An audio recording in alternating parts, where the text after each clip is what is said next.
This is LBC from Global, leading Britain's conversation with James O'Brien.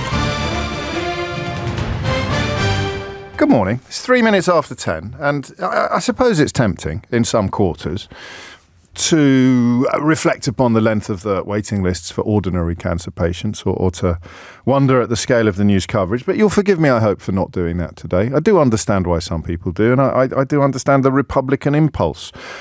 But wherever you are, whoever you be, at 6 o'clock, if you had the news on yesterday at 6 o'clock when the BBC announced that they had just been informed that King Charles has cancer, you will have been stopped in your tracks. You will have called people in from the... Now, don't at me to tell me that you didn't, all right? This is what is called generalising. The fact that you didn't call your husband in from the kitchen where he was slaving over a hot stove because it had just been announced on the news that the King has cancer doesn't undermine my generalisations. It's the kind of story that stops the proverbial traffic. It makes you reflect on lots of things. It made me reflect on the astonishing rehabilitation of reputation that King Charles has enjoyed since his late wife Diana, Princess of Wales, passed away, when he was very much persona non grata, and the current Queen was one of the least popular people in the country. You look at that extraordinary exercise in media. I don't want to say manipulation, that feels a little unkind, but control. You don't have control. What would you call it? Media relations. There we go. That astonishing exercise in media relations that has seen one of the most popular members of the royal family rendered persona non grata for the crime of falling in love with a woman of colour and sticking up for himself, while previously hugely unpopular members of the royal family have, thanks largely to the patronage and support of Fleet Street and newspaper editors, have ended up in clover. But again, today's not the day for that. Apart from Manchester United fans, people will not understand why I thought of Eric Cantona shortly after the news of King Charles broke last night. Unless you pay more attention to this programme than is healthy, you won't know why I thought of Eric Cantona. And to be fair, the only people who pay more attention to this programme than is healthy are generally the people who profess to hate it. So unless you have almost got a permanent note being taken of what we're doing here, you won't know why I thought of Eric Cantona shortly after the news of King Charles broke. And the reason why I found myself thinking of Eric Cantona shortly after the news of King Charles's cancer broke last night is because Eric Cantona is the only person I have ever met who truly believes he's not going to die. I interviewed him some years ago. It was an extraordinary experience in many ways. But there were moments of connection during that encounter. I was with him for about an hour. There were moments of connection during that encounter. And I think we got onto the question of legacy. We must have got onto the question of what he felt his proudest achievements were and what he felt he was going to leave behind. And listen, whether you follow football or not, there is a status achieved by a precious few players that is quasi-religious. You know, the regard in which Eric Cantona was held in Manchester and formerly in Leeds really can only be expressed in sort of semi-spiritual terms. And to enjoy that level of adulation, that level of reverence from fellow humans, it must do something to a chap. There's a chicken and egg element to it as well. Do you have to be possessed of a remarkable personality to achieve that sort of status? Or does achieving that sort of status do something to your personality that the rest of us can only speculate about, or if you're made in a slightly weird way, dream of? So I asked him about legacy. I asked him about what he thinks his proudest achievement would be, what he thinks he would be most remembered for. And he turned to me and he looked at me as if I was slightly unhinged. He looked at me as if I'd asked him a really strange question. And he said to me, hand on heart, he said to me, I am not going to die. And I've always remembered that. And whenever intimations of mortality arrive unheralded, unexpectedly, smack in the middle of your own existence, when, for example, you lose a friend far too early, which I've suffered the horror of relatively recently, not for the first time either.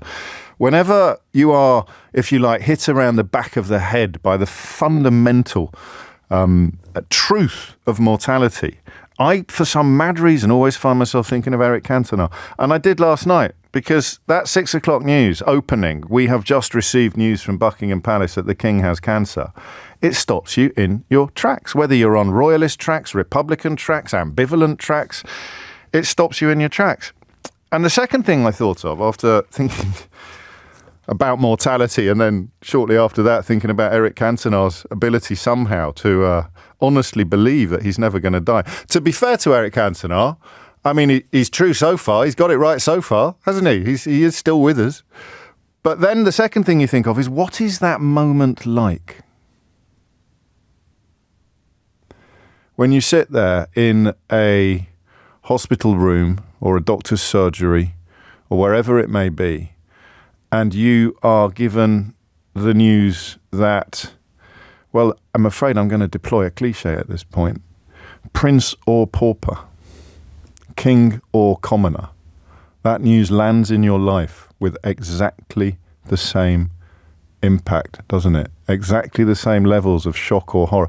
What a leveler it is, in fact, that moment, that nanosecond of information delivery.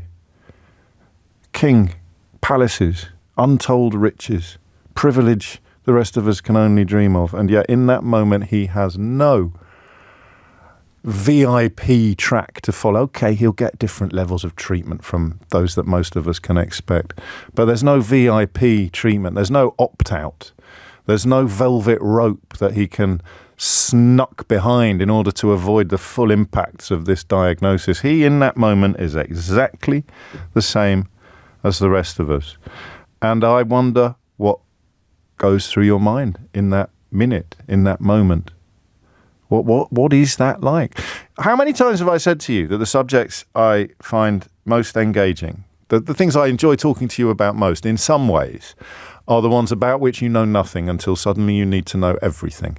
It was a penny that dropped when we were talking about care, finding care for an elderly parent. You know absolutely nothing about it. Doesn't matter how many times I do it on the show. Doesn't matter how many times Sheila does it. Doesn't matter how many conversations we have about finding care for your elderly parent or your partner, your wife, your husband. Until you actually have to do it, you know nothing. And at the minute you have to do it, you suddenly need to know everything. And this is like an emotional equivalent of that.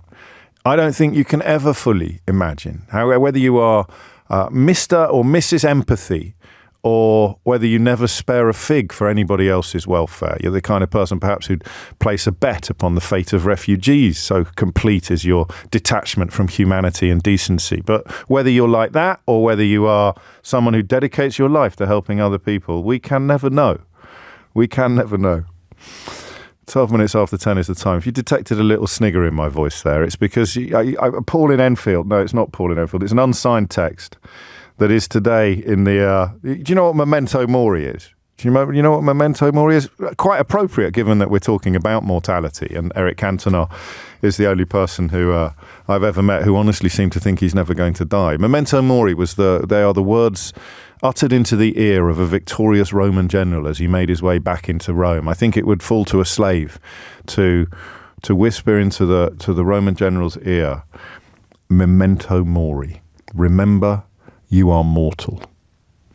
And of course, what it's designed to do is to prick your pomposity, to dilute your self-importance, to remind you that you are just another human being, in the same way that a cancer diagnosis would. So having memento mori whispered in your ear reminds you that ultimately, from dust we come and to dust we shall return. But whoever sent this text to me in the middle of that quite highfalutin attempt to knit Eric Cantona, the King's cancer diagnosis, and the very nature of mortality itself into a rich tapestry of radio, whoever sent that text has just served exactly the same purpose as that Roman slave used to do a couple of thousand years ago.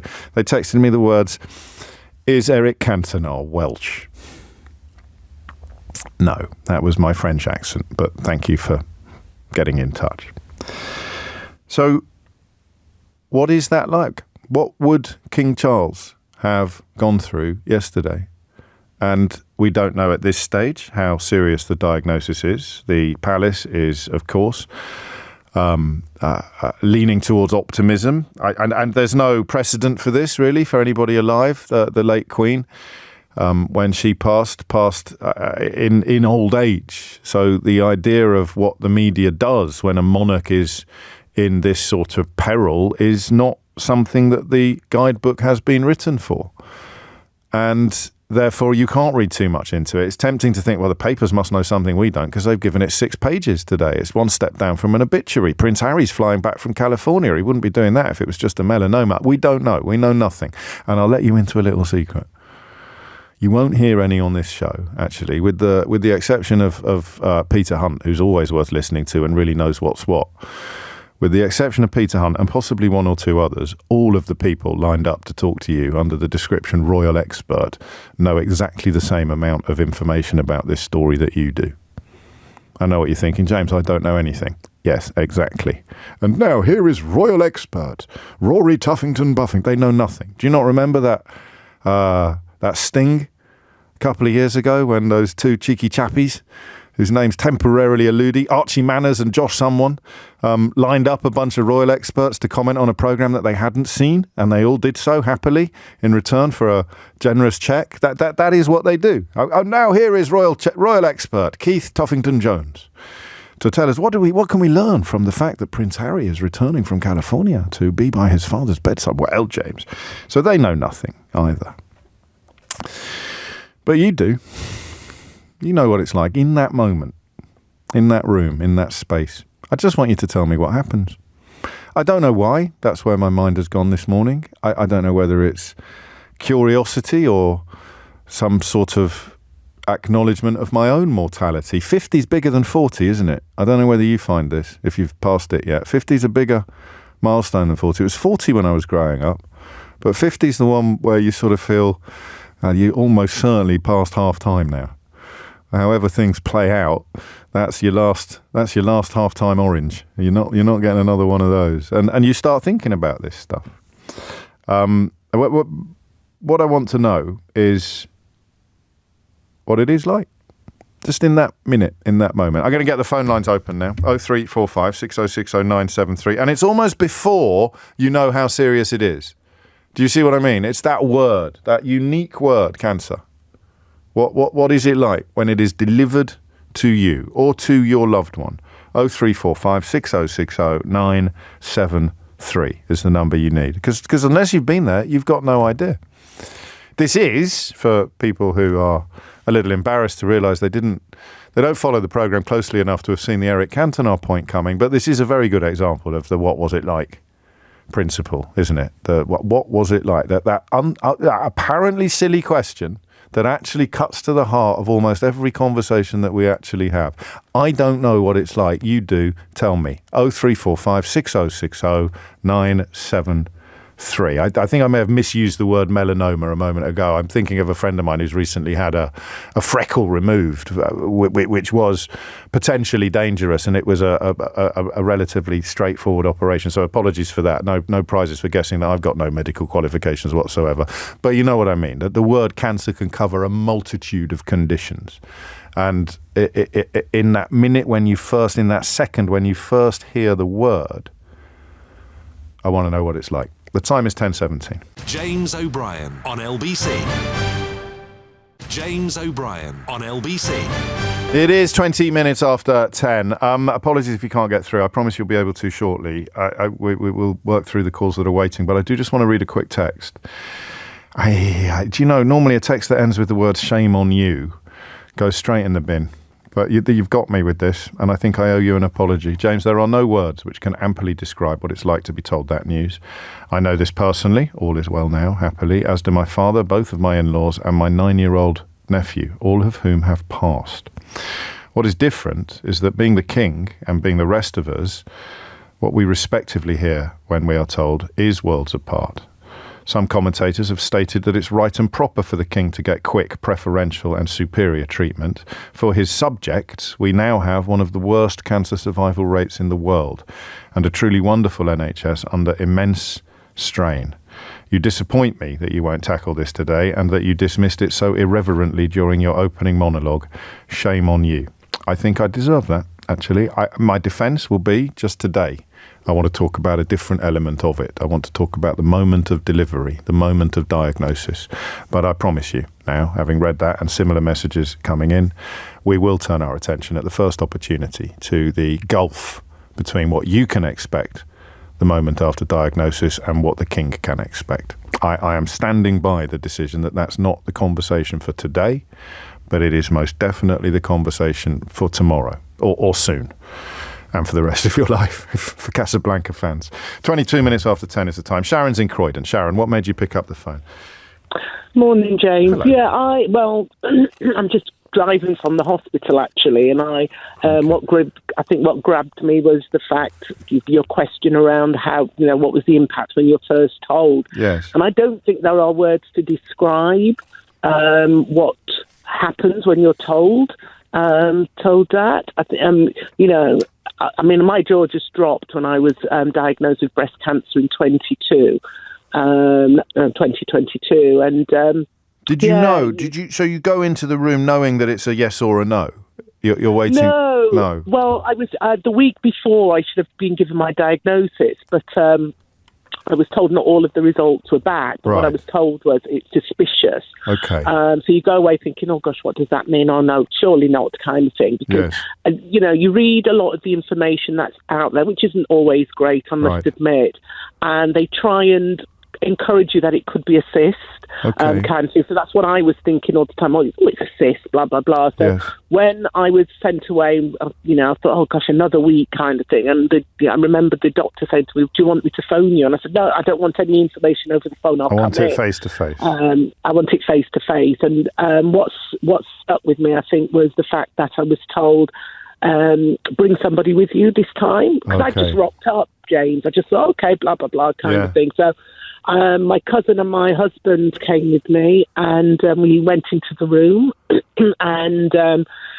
mean, there were no airs or graces around it. It was just kind of like, yes, it's cancer, and well done for coming in early, and everything else, and this is the treatment path, kind of thing. And then I was sent off with a breast nurse, really. I mean, it felt very much like that. I think we were in the room for a good 5-10 minutes. My jaw dropped. And You're dazed, are you? Or you think it's a bit like bereavement, perhaps? You can't quite believe that it's happening. It feels somehow as if you're watching the events I don't know. It does feel that you're not part of something. I mean, and the doctors were sensitive. The person who told you handled it sensitively. I think they're sensitive enough, but for me, they do it's it not every like day. you're just on a conveyor belt. You're in and out. There were so many women in the waiting room, waiting, kind of thing. So you just felt like you're in. That's a diagnosis. That's the weird thing about a lot of profound things that happen in our lives, that the people with whom they are happening, or the people under whose authority they are happening, do it several times a day. Whether it's a doctor or an undertaker, for you, it's one of the single most significant moments of your entire life. For them, it's not even the only time they're doing it in that day or that hour. It's extraordinary. Sharon, I know that you're on the up and up, so I'm very glad about that. Some people manage, of course, to see the humour in the strangest circumstances. Max been in touch to say, a friend of mine was diagnosed with stomach cancer, James. He was told that if they didn't operate, he'd have just 6 months to live. His wife burst into tears. The doctor asked if he had any questions, and he said, it's not a 2-year waiting list, is it? His wife slapped him across the head. I don't know what to make of that, but Gary's in Dartford. Gary, what would you like to say? Hello there, James. Hello, mate. Yeah, just calling. Calling up today just to share my experience of being diagnosed with testicular cancer. Okay. I was walking into hospitals as everyone else was walking out in March 2020. Good Lord, yes. Yeah, so my experience, James, was really one of shock, a bit like your last caller. Tell me about going into the room. Do you know what you're there for? You know that you're there for a yay or a nay? Because with the King, I think they found it while looking for something else, didn't they? Or they found it while dealing with something else. But did you know that you were having, like the last caller, you were having a lump essentially analysed or not? You're absolutely right. So, my situation, that they also thought it could be a cyst, James. Yes. So it started, a cyst on the 19th of January 2020 was literally a tiny, small pimple. Right. And by the time my right testicle was removed 8 weeks later, it was the weight and size of a hockey ball. Hockey ball's not the most helpful analogy. I haven't played hockey for cricket. There we go. Good Lord, seriously. I told you we'd find a little bit of humour in everything, Gary, and here we are comparing balls. So no, a cricket ball, I have a mental image. Good Lord. So if they hadn't got it when they got it, well, you weren't going to miss it, were you, in those circumstances? But goodness me. And what did you feel when they told you what it was? What goes through your head? The worst, I imagine. It does. And as I said to your researcher just now, it's very strange, James, because initially it's shock. It's sort of a little tear in the eye of, my goodness, is this it? And then there's a really weird moment, for me anyway, of gratitude, of like, if I get through this, I've got another shot at this sort of second round. Wow. So it's a really weird mix of emotion. And have you changed your ways in any way? Have you started taking an advantage of that second round, or have you just sort of carried on as you were with a little bit more gratitude in your soul? I would say both. So it's both of those things. So let's just put it this way. I speak up, I challenge things, I'm much more disruptive in my day job. So yes, my outlook on life is much more open than it was before. Because you become reprogrammed almost to the Cantona element, that idea that actually, no, I'm not going to be here forever, so make it count a bit more. Make it count. Absolutely. Wow. Gary, I love that. Thank you. Crikey, I hadn't even thought of that. And I'm fully aware that for some people, the opposite impact, because you don't get a second chance. You are finding out that that's it. You're in last chance saloon. Gary, take care. 28 after 10 is the time. Louise is in Winsford in Cheshire. Louise, what would you like to say? So I was diagnosed with breast cancer in August last year. I finished my treatment 3 weeks ago now. Big up for the NHS screening programme. So I actually had a call for my first mammogram. Right. And went there and thought, okay, it's fine. Got a recall. And that's because of your age, is it? You just because of my age. Yes. Yeah, okay. Absolutely. Just because of my age. Didn't so always feel go anything, to those appointments. Yes. Yes. And then got a recall. Lots of ladies the same age at work. Oh, yes, we had a recall. Very common for the first one. Don't worry about it. Yeah, had the second mammogram, and they went, well, we just want to do a biopsy. Okay. And me being me, the lady doing the biopsy was amazing, but I just kept asking her question after question after question. And at one point she stopped and she said, listen, I'm trained to be very gentle with patients and very considerate, but you seem to want to know what's going on. Yes. Do you? Right. And I said, yes. And she said, you've got breast cancer. Whoa. And so I then had 2 weeks to get my formal results. And the awful thing was I lost my mum to womb cancer about 2 years before and developed some really bad health anxiety from it as well. Of course you did. But there's something that's stuck with me in terms of my diagnosis in breast cancer that the lady performing the biopsy said, which was, wombs are not boobs, Louise. Wombs are not boobs. They're very different. And I found that, when I went to the actual appointment where they confirmed that I had got breast cancer, the amount of information they could tell me about what type it was, what they were going to do to me, what the next steps were, was incredibly comforting. And I think it has been all the way through. The breast cancer nurses from Macmillan that are in a lot of NHS hospitals are formidable. And it's really only now that I'm coming out of treatment that I'm suddenly terrified or scared or vulnerable. So that's the intimations of mortality kicking in hard because you've moved into a space where there's room for them. When you're in treatment and dealing with it, there's no space for those ruminations. Yeah, I listen to you every day, James. Oh, Lord. I read a mountain Haven't of you books. suffered enough?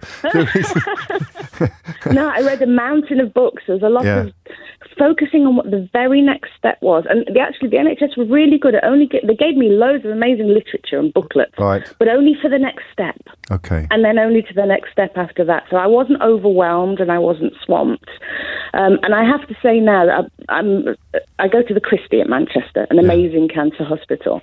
And we have a course now on Thursday, 2 hours every Thursday afternoon, where about 12 of us that have just come through the same amount of treatment for breast cancer sit with some very qualified people and go through things like mindfulness and well-being and coping strategies.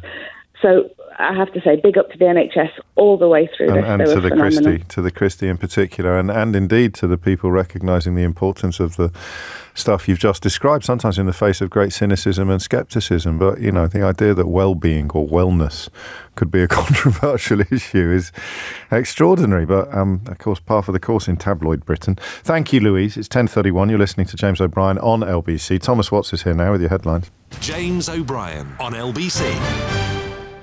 James O'Brien on LBC. I was in the room, writes Verity, when my mum was diagnosed. I was 13, and it was unexpected. They were already speaking about her treatment before actually giving her the diagnosis. It was a complete shock, and my vision started to narrow. It's the only time in my life that I fainted. Good grief. Next thing I remember is the nurse speaking to me. I don't remember much after that. In an attempt at normality, we went to the supermarket to do the weekly shop. My dad cried in the car, and I was randomly, violently sick outside the entrance. It was horrific. I thought I was going to lose my mum. I have very few memories from the year that followed. Thankfully, mum went into remission and has been here for the last 28 years. Gosh. And this, as well, I think, speaks to that text I read out earlier about the slight misjudgment on my part of saying today we will leave out of our conversation comparisons between what King Charles can expect in the context of his cancer diagnosis and what his mere subjects can expect in similar circumstances. This rather drives the point home. Hi, James. My dad was given his lung cancer diagnosis on a busy ward with curtains pulled around his bed. He wasn't even taken into a private room. It was absolutely horrific. Basically, they delivered a death sentence and no treatment was given to him that night. So why couldn't they have let him come home to digest the information? He died 4 months later. 10:37 is the time. Sue's in Wimborne. Sue, what would you like to say? Hello. Hi, Sue. Good to talk to you. I'm on day 2 of chemo, so I started my chemo the same day as the King. My voice is a little bit shaky because obviously my body's taken an insult. Yes. I was diagnosed, however, unlike the King. I was diagnosed on the 16th of December. Right. So I've waited 50 days to have my treatment. And should it have started ASAP, Sue? In an ideal world, would it have started soon? In an ideal world, I think it would have done, although Okay. I have spoken to somebody who had private medical insurance, and she was diagnosed on the Monday, and she started her chemo on the Tuesday, and she told me she was still in shock. Yes. So I think, I had 50 days of waiting, 50 days of night terrors. But on the other hand, I had 50 days to come to terms with this life-changing information and to be able to communicate it to my family, which obviously is very important. So 50 days is not ideal, but those 50 days have been very important to me. The moment of delivery was very important, and I suspect it's different for different people. Of course. I worked for the health service for 30 years as a clinical psychologist. Right. So for me, I kind of knew what was coming. I kind of informed myself and got online and looked at my own notes with my GP's permission. Right. But still there is this moment when you look someone in the eye and they tell you either have months or very limited years to live. And what did they tell you, Sue, if you don't mind me asking? Well, I have primary bowel cancer, but the problem is it spread to my liver and it is inoperable, or at least that was what I was told at the time. And they don't necessarily tell you how long you have to live. Okay. And of course, not everybody wants to know. I think the important thing is that we all cope with these things differently, really. And they are sensitive to that. So my experience was that they began by asking me what my understanding was of my condition, and then they kind of pitch it to how much you already know and really what you want to know. And I'm a person who wants to take ownership, not only of my illness and the management of that, but also my life, because if I only have a limited time, it's very important to me, as your earlier caller said, that that time is value-driven, that I use it to the best of my ability. I have no religious beliefs, but I do have a sort of strong connection to having a life that's value-driven, knowing what's important to you and what you want to be remembered for, and what sort of person you want to be.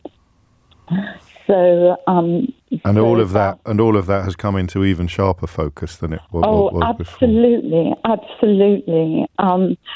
So they told me, and in terms of the moment, it is exactly as people have described. Yes. Your attention becomes enormously focused.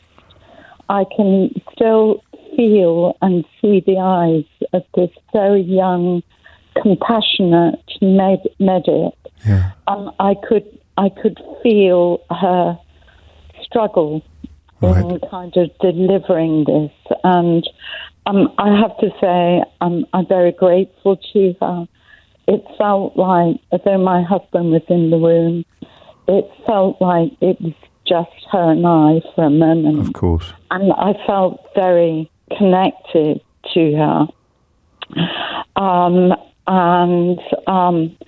And then there's a kind of opening up to the reality, but it takes a while. Both my husband was with me. He's been an absolute rock, as has the family. The wonderful thing in every piece, in every moment, there are kind of treasures and nuggets of gold. And I can say, in all honesty, I have never felt so loved and so cared for in my life before. So, in terms of quality of life, it's been a nightmare. But for me, I've been surrounded by a cushion of care and love. And even in the chemo room yesterday, with the women with their turbans and wigs and ringing their bells for their last chemo, there's enormous potential for care and intimacy. And humanity, I'm hearing, Sue, really. Absolutely, absolutely. More, I've worked with people in mental health, but this experience of kind of reaching out and finding that there is this cushion of love there to support you. It's a beautiful phrase. It's very real as well. I decided if I was going to do this, that I was going to square up to it in a very kind of honest and authentic way, and that meant no pretense, really. That's coming across crystal clear, actually. This is all out there, isn't it, for you, Sue? Yeah, and it's what you realise is it's a tough ask. Yeah. Some people can cope with it. Other people would like to kind of laugh their way through it with you, which sometimes is good and sometimes is not possible. But what I've got back by kind of just being open and honest is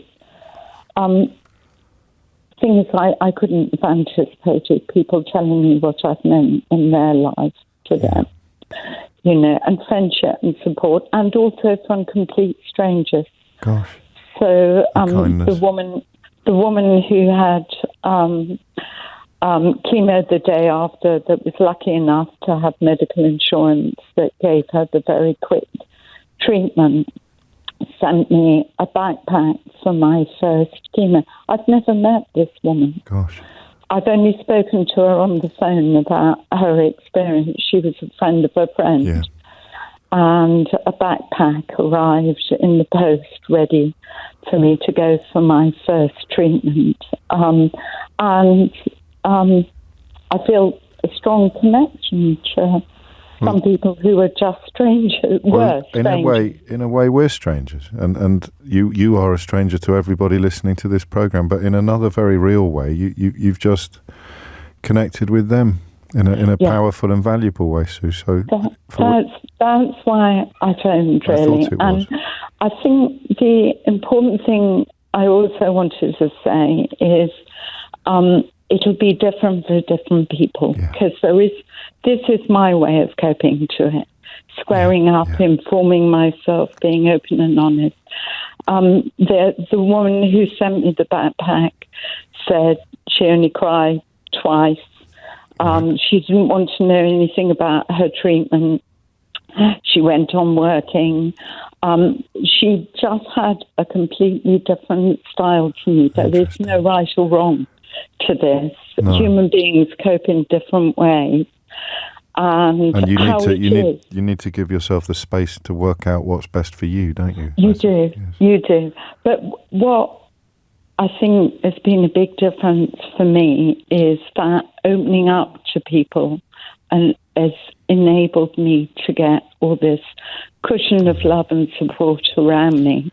And the people I worry about are the people that go home after their chemo, go home after their diagnosis, and they're, and maybe keep a lid and haven't got the resources and not the arm to reach out in the middle of the night when you wake up and your mind says you're terminally ill. Sue, I'm going to leave your words resonating there, and I'm going to read a text that has come in from someone who was asked to remain anonymous, but I want him or her to keep those words in mind, to keep your words in mind about the importance of having someone to reach out for, and knowing that the people who love you and the people around you know what's going on. But before I read that, can I just say thank you to you? Is that all right?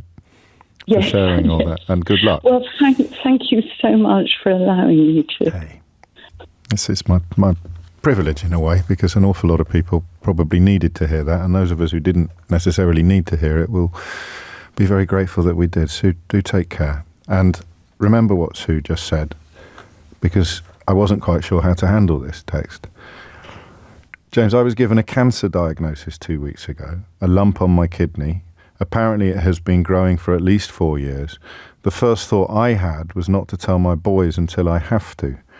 They are living their best life and I don't want them to worry. Please don't say my name. Hey, you do what's right for you. As Sue said, there's no right and there's no wrong in this. And I don't know how old your boys are. But if you were my dad, who is not here anymore, I would not want you to be facing this alone. James O'Brien on LBC. James O'Brien on LBC. Maybe not today, James, writes Chris, but soon it will need to be acknowledged that all the talk about how important it is to get an early diagnosis and treatment of cancer will ring a bit hollow to those people struggling to do just that on the NHS. And indeed, Cameron's been in touch from Nine Elms on a similar theme. I feel the need to text you, James, as I can't ring in, because I'll cry instantly. I lost my dad on November the 26th last year with a short illness, pancreatic cancer. He waited for almost 2 weeks to be treated for jaundice and was met with delay after delay for treatment. I sit here now and wonder if he had been treated sooner, whether he would still be with us today. One part of me does believe that King Charles won't have the same issue. I miss Dad every day, and his story, along with the other experiences shared today, have made me tearful. But thank you for speaking about it. You have helped me through the darkest times. That's a lovely thing to say, Cameron, but it does. I always feel that quite heavily. 10:53. You take care of yourself, mate. You're listening to James O'Brien on LBC, where the moment of diagnosis is where the conversation began, but it has perhaps inevitably, and I've already apologised for perhaps missing the importance and the relevance of this. It does also lead to comparisons. 50 days, for example, between diagnosis and treatment is unlikely to be something that King Charles endures or has to endure. And we will talk about that more specifically and more directly before the week is out, I promise you. Lily is in Fadderley in Cheshire. Lily, what would you like to say? Hey, James. Hey, I come at this from a different, both perspectives of having been told I had cancer when my children were young and now losing my beloved 56-year-old husband to it. So it's much harder. I found it much harder to cope with him, and the diagnosis was much tougher to be told somebody that I loved more than anything would have to go through what I did. Tough. Okay, that's love, isn't it? Really, I suppose that's wanting the person you love to be spared the pain that you know is coming. Yeah, and knowing, I think, because his was a much tougher diagnosis than mine, and he fought and didn't think for 1 minute that he wouldn't survive it, but I knew he wouldn't. I had to fight with him, and he didn't want me to tell anybody because he was so proud, and he thought he would be coming back and carrying on, so I couldn't really. I needed because I didn't want him to think that I thought any different. So it's a terrible phone line, Lily, which is incredibly regrettable in the circumstances. But you had no choice but to go along with his wishes, even though, particularly you coming on after Sue, who stressed the meaning to her of being looked after and not being lonely. You felt that possibly his choices were not the ones you would have made for him had you been in charge. I wouldn't, but I fought with him, and I didn't let him think for 1 minute. He said to me, darling, I've never broken a promise to you. I'll beat this. I'll beat this. We can forget about it and live our lives. But I lost him at 56, and fit and healthy man who didn't really drink, didn't smoke, didn't do any of the things he shouldn't, and just loved us all. He was the most magnificent man you could ever meet, and life is hard without him. I'm sure it is, and I won't patronise you with any platitudes. It just is. Sometimes you sit with the pain, you sit with the horror, and hope that it never goes away. But you already know all that, Lily. Thank you. It is quite a morning, isn't it, for recognising the humanity everywhere, and indeed the importance of kindness, as Carolyn says. Sue's call illustrates so clearly how important kindness is. To me, it's the most important thing in the world. I lost my beloved John to cancer. I think of that poor lady in Gaza who had just been diagnosed with cancer and had several children to look after and is living through hell. There's no kindness there. My heart breaks. Mark's in Sevenoaks. Mark, what would you like to say? Hey, thanks for doing the subject. It's I've got personal experience and maybe throw some light in amongst the sort of shade and of all of this. I was diagnosed with cancer. I've been clear for 2 years, so I was diagnosed with a throat cancer, and I had a lump in my neck, and I was fit as a fiddle and working and just getting on. I've run my own businesses, so I'm always really busy. And I had a lump in my neck, no pain, nothing, just a lump. And my wife to be said to me, I don't like the lump in, what's that in your neck? And I'm like, I'm all right, I'm okay. I flicked it, like being sort of a bit macho about it. Yeah. Look, no pain and everything. And then she said, look, promise me you'll go. So great, I went to Lewisham Hospital early one morning. A young doctor put a thing in my mouth and looked and stood back really quickly and said, yeah. And I was like, oh, okay. Because how often do we look in our own mouth and look? We don't, do we? Not that often. No. And he stood back and he said, I think you need to see a friend of mine. Right. And I said, well, what's up? And he said, I think maybe you've got a throat infection. I'm going to give you some antibiotics. Okay. But really, it was a play off. So he gave me this appointment with a specialist. And then luckily, my father-in-law was involved in the sort of medical world. And he said to me, who's your consultant that they want you to see? Google him, you could find him privately, and I was in his consultancy room in Blackheath the next morning. Gosh. So I sort of jumped for £250, and it was the best £250 I spent, because by the time I went for the biopsies and everything like that, that's all I ever paid out. Everything else went to National Health afterwards. Sure. I sort of fast-forwarded to the point where when they knew what was wrong with me, because what they do as well, this is for my personal thing. We are going to run out of time, Mark. I know it's a bit brutal in the circumstances, but don't distract yourself, whatever you do. No, they basically tell you what you haven't got. Yeah. And eventually when they got me in the room and said, look, it's not good news, it's cancerous. Yeah. I just sort of said, well, is it going to kill me? And they said, yeah, within 4 months if you don't do anything about it. So I was like, oh, well, I'm too busy to be dead. So they said, well, look, we can put you on this. And I got onto a trial. Wow. And the trial was really successful. I had a robotic surgery. I was in 2 weeks before I was getting married. I got married still, didn't tell anybody. And then between my surgery and my radiotherapy, my wife got pregnant. And we've now got a 17-month-old. Well, it's all there, isn't it? So, I mean, that will give hope to some people who are dealing with some of the grimmer elements of this conversation and reflecting upon some of the previous callers. And I'm sorry I have to sort of cut you off before I suppose we did get to the end of the story, although I feel like I rushed you a bit, so I'll apologise for that instead. Mark, you take care of yourself. It is 11 o'clock. James O'Brien on LBC. James O'Brien on LBC.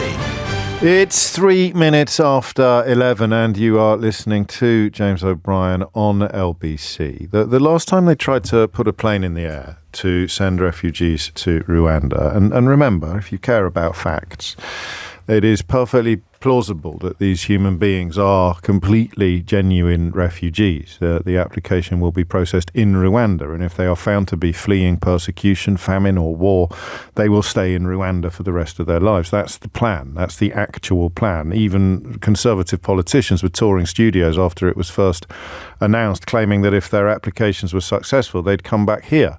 Ian Duncan Smith, who admittedly is not a man who many people would think of first when making a list of individuals likely to understand complicated issues, he was very much at the front of the queue of people who were pontificating publicly upon a policy that they had failed completely to understand. So I just, that's important. Listen, there are plenty of people out there who couldn't care less, whether they're genuine asylum seekers, genuine refugees, or not. They just want everybody out. And the more unpleasant and the more inhuman you can make their treatment on the way out, the better. And those, of course, are the people that the likes of Priti Patel and Suella Braverman and honest Bob Jenrick are currently fighting over. It's your support that they want. The more vicious you are in your contemplations of these people, the more desperate you are to hear the lies about how they're all awful and that one disgusting chemical attacker is somehow emblematic of an entire cohort of people, then the more delighted you must be now to have mainstream-ish politicians fighting for your support when once it was just old Nigel Farage that acknowledged your existence. So that's just facts, okay? That's not opinion. And so are these. The last time they tried to put one of these planes into the air, staff found custody officers taking one asylum seeker from his room at the Immigration Removal Centre found him self-harming on his bed. A report said he was bleeding after making cuts to his arm using parts of a drinks can.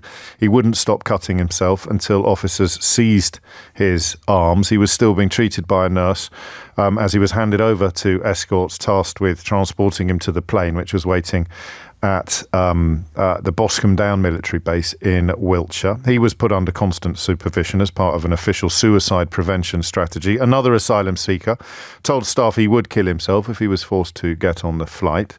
He was put in a waist restraint belt and physically attached to a plane seat. He started thrashing around and shouting, "No, no." Then his head was held in place by custody staff who said they needed to ensure he did not headbutt either of the escorts or injure himself. So he's sort of being held, his head is being held rigidly. He continued to scream, said an official report. And at about 10:15 that night, the officials were informed that the flight had been cancelled. At that point, he immediately stopped shouting. There's an awful lot of reports that you may not be aware of. A third man told the interpreter he didn't want to go, dropped to the floor on his knees, very distressed, staff described him as. He started to scream and hit his head against the seat in front. One of the custody officers described restraining his wrists, arms and head, and when he started biting his tongue, they applied a mandibular angle pain technique to make him release it. The Home Office guidance states that such techniques should never be used when there is an alternative, but are, quotes, justifiable if that is the only viable and practical way of dealing with a violent incident which poses an immediate risk of physical harm. A fifth passenger was guided out of a detention centre after refusing to leave. He appeared as if he may throw up, holding his stomach and bending forward.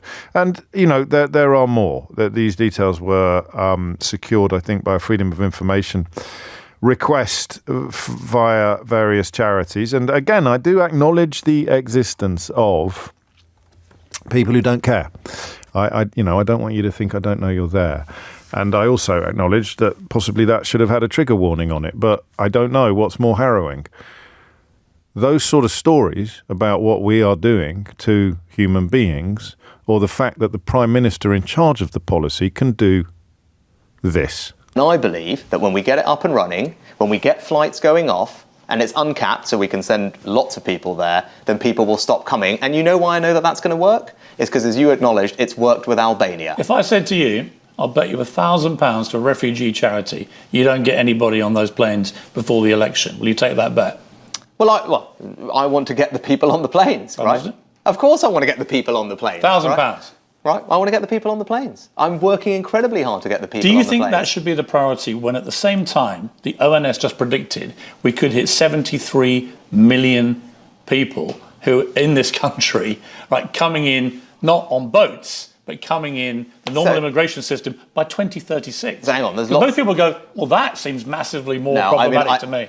People talk to me a lot about illegal migration, as I'm sure they talk to you about you. It's important that we grip it, and Rwanda is one part of an overall plan that is working. So he took the bet.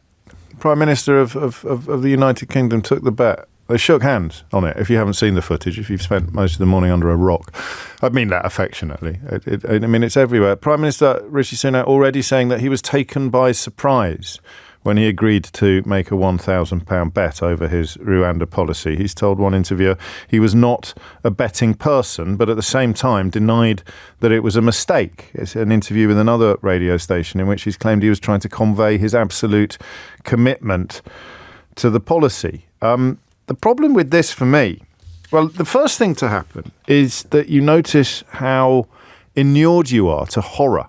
So quite a few people are suggesting I should have issued a trigger warning, particularly for detailing the account of self-harm in those Freedom of Information requests published in the newspaper. And you may well be right, in which case, of course, I apologise. But how can we be living in a country where descriptions of what happens to people on these planes should be accompanied by trigger warnings in case people listening to a radio programme find them too traumatic, a position with which I have 100% sympathy, when the man who is in charge not just of this policy but of ostensibly the entire country hasn't got the wherewithal to tell a publicity-seeking opportunist on a television programme that only exists because Rupert Murdoch is bankrolling epic losses to stick his disgusting stunt where the sun don't shine. I mean, if he needs advice from me, which I would ordinarily consider unlikely, but in this occasion he clearly needs advice from someone, you say, please, Piers. That was Piers Morgan doing the interview. Please, Piers, don't try to make if you like, capital, televisual capital, or please don't try to turn this very important issue into a crass attempt at seeking attention or attracting views. What was that about? He's not a betting man, he says. He worked for a bloody hedge fund. What do you think a hedge fund is? Oh, I'm not a betting man, unless it's billions of pounds.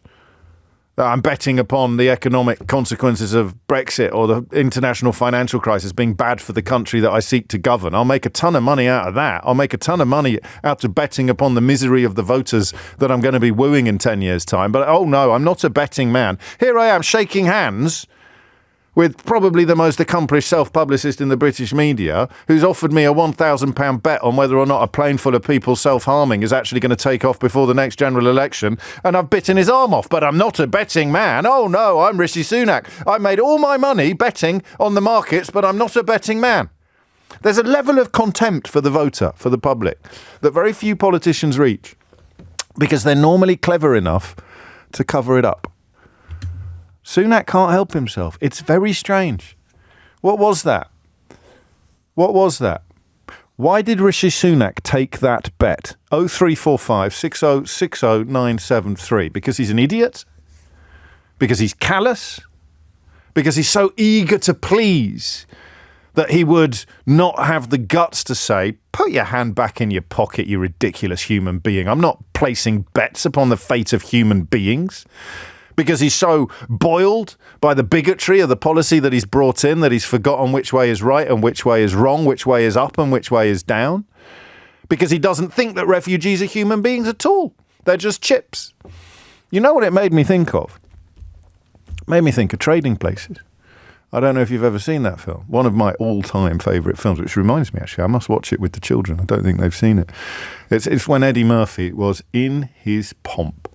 That opening scene when he's pretending to be a disabled military veteran in the park, and the two cops pick him up. He's pretending to have had both of his legs amputated, and the two cops pick him up, and his legs obviously fall. But it's hallelujah, I can walk, hallelujah. It's an amazing film. But the plot pivot is two very, very wealthy city types who no doubt would tell their friends and perhaps even the BBC that they're not betting men. They place a $1, I'll say that again, a $1 bet on whether or not they can swap Eddie Murphy's character, a sort of recidivist criminal, with Dan Aykroyd's character, a very waspy son of privilege who works for their firm, their investment firm. Could they swap them round and prove that nurture is more important than nature, because Eddie Murphy's character would become a hotshot city trader, and Dan Aykroyd's character, if he were to have misfortune lumped upon him from outside, would end up on his uppers in the way that Eddie Murphy is at the beginning of the film. And they place a bet on it. Two human beings who are so worthless in the eyes of these city gents. They're so worthless in the eyes of these plutocrats that they see them as mere playthings in a game that isn't even worthy of a stake of more than £1. It's £1,000 in this case for two very wealthy men. In Rishi Sunak's case, almost absurdly wealthy. Placing a bet, shaking the hand. 11:15 is the time. The lie that he's not a betting man, we can leave perhaps to Keir Starmer at PMQs tomorrow. I don't know, I've got a smear Keir for you later as well, which popped up a little later in the interview when Rishi Sunak, here's something I never thought I'd say, Rishi Sunak tries to do to Keir Starmer what Nadine Dorries once tried to do to me. I'll share that with you shortly. But here is the question. There's two questions, isn't there? There's always two questions. The first is, why did he take that bet? Analyse him, all you want, okay? Why did he take that bet? 0345 6060 973. There's no mystery about why Piers Morgan offered it. Cynical, attention-seeking publicity stunt. Why did he do the interview in the first place? Well, probably to keep Rupert Murdoch happy, which is not unique by any stretch of the imagination to Rishi Sunak or even to Conservative politicians. But why did he take that bet? 0345 6060 973. And the second question is, I had to remind myself how awful this is. I think we've become so inured now to things that would have been traffic stopping in 2015, say, when Ed Miliband, we were all being urged not to vote for Ed Miliband because there'd be total chaos. Do you remember when David Cameron urged us to do that? I mean, it's not even that long ago. It was 2019, I think, when Amber Rudd resigned over mistakes that hadn't even been made on her watch. She'd accidentally misled Parliament of a consequence of paperwork she'd been given in her department. She resigned on a point of honour. A few months later, she resigned again because she couldn't go along with Boris Johnson's lies. That's only 4-5 years ago, when a senior Conservative politician could resign on a point of principle twice in the same cycle. And now you've got a Prime Minister not having the wherewithal, because he's so boxed in by this disgusting policy that he must know in his heart is disgusting and probably doomed. But because of the people to the right of him insisting that we've got to be even nastier to refugees, there he is, not having the wherewithal to say, no, listen, I'm here to answer your questions. There's a little bit of me that doesn't even want to talk about it because we're delivering the attention to the other character that he so desperately craves. But you have to talk about it, and this is what I had to remind myself of when it is the Prime Minister. When it is the Prime Minister. 0345 6060 973. Why did he take the bet? And what do you make of it? Seriously, I don't like asking this question because you normally need a little bit more direction or guidance from me. The vaguer I am, the harder it can sometimes be. But on this one, take a moment, talk me through your response to this. Tell me it's not as bad as I think it is, please, because I don't want it to be. It seems to me to be disgusting. It seems to me to be Roman. It seems to me to smack of Hunger Games type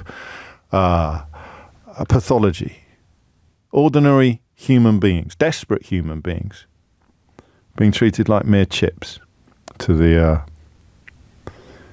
plutocrats, to the Prime Minister, to very wealthy men placing bets upon the fate of desperate human beings. Hit the numbers now, you will get through. 0345 6060 973. James O'Brien on LBC. James O'Brien on LBC. 21 minutes after 11 is the time. I think I may have something for you in a moment. I think we may have unearthed some footage of Rishi Sunak explaining how much he likes betting in a different context. This morning, if you're just tuning in, he placed a £1,000 bet or last night on the fate of refugees. And when confronted with the crassness of this decision, he claimed that A, he'd been taken by surprise, and B, he wasn't actually a betting man. So how embarrassing will it be for Rishi Sunak if we play in the next few minutes footage of him talking enthusiastically about how much he enjoys betting? That's if it does exist. See what I'm doing now? I'm building some tension. 22 minutes after 11 is the time. Mark says, I think it's simple, James. He did it because he wants to be popular and tough, but he's ended up displaying that he's just a really bad politician. Really bad. What sort of a Prime Minister could do that? What sort of statesman? I think not. It was disgusting. James, he pauses and struggles to answer as he's trying to work through in his mind what his target audience of Telegraph and Express and Mail readers would want him to say. He knows what he should say, but is so distracted by thoughts of that audience that he becomes discombobulated and confused. So he takes the bet because he thinks he must sound absolutely sure on the policy. That's from Hugh. I quite like that. There's a trigger warning here. I'm warning you. I'm about to describe something hideous. Justine has been in touch. My daughter is a care worker who attends a refugee in a hotel. His hands have been hacked off. He loves Britain and has a massive union flag on his wall. I, meanwhile, feel ashamed of this government. Rishi Sunak, of course, placing bets upon sending that man to Rwanda. Sunak, says Paul in Coventry, is an avaricious, cruel and facile man. And this has lethal consequences. He has no soul. I don't know if that's fair. I think I would actually be more generous and say it almost had the look of a little boy trying to be in with a big boy. And the idea that a Rupert Murdoch presenter can be the big boy and the Prime Minister of the United Kingdom a little boy is sadly very much of a piece with what our country has become in recent years. Archie's in Leicester. Archie, what would you like to say? No, Mary's in Portsmouth. Mary, what would you like to say?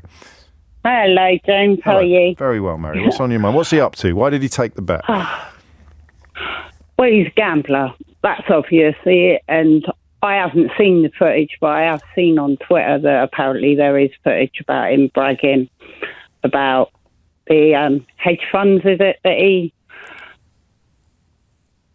used to be Well, that is his previous job, but I'm interested in what you think's going on in his mind. If you offered me a £1,000 bet on whether or not planes are going to take off to Rwanda, I can just about imagine circumstances in which I might take it if I wasn't Prime Minister, but if I was Prime Minister, I'd tell you to sling your hook immediately.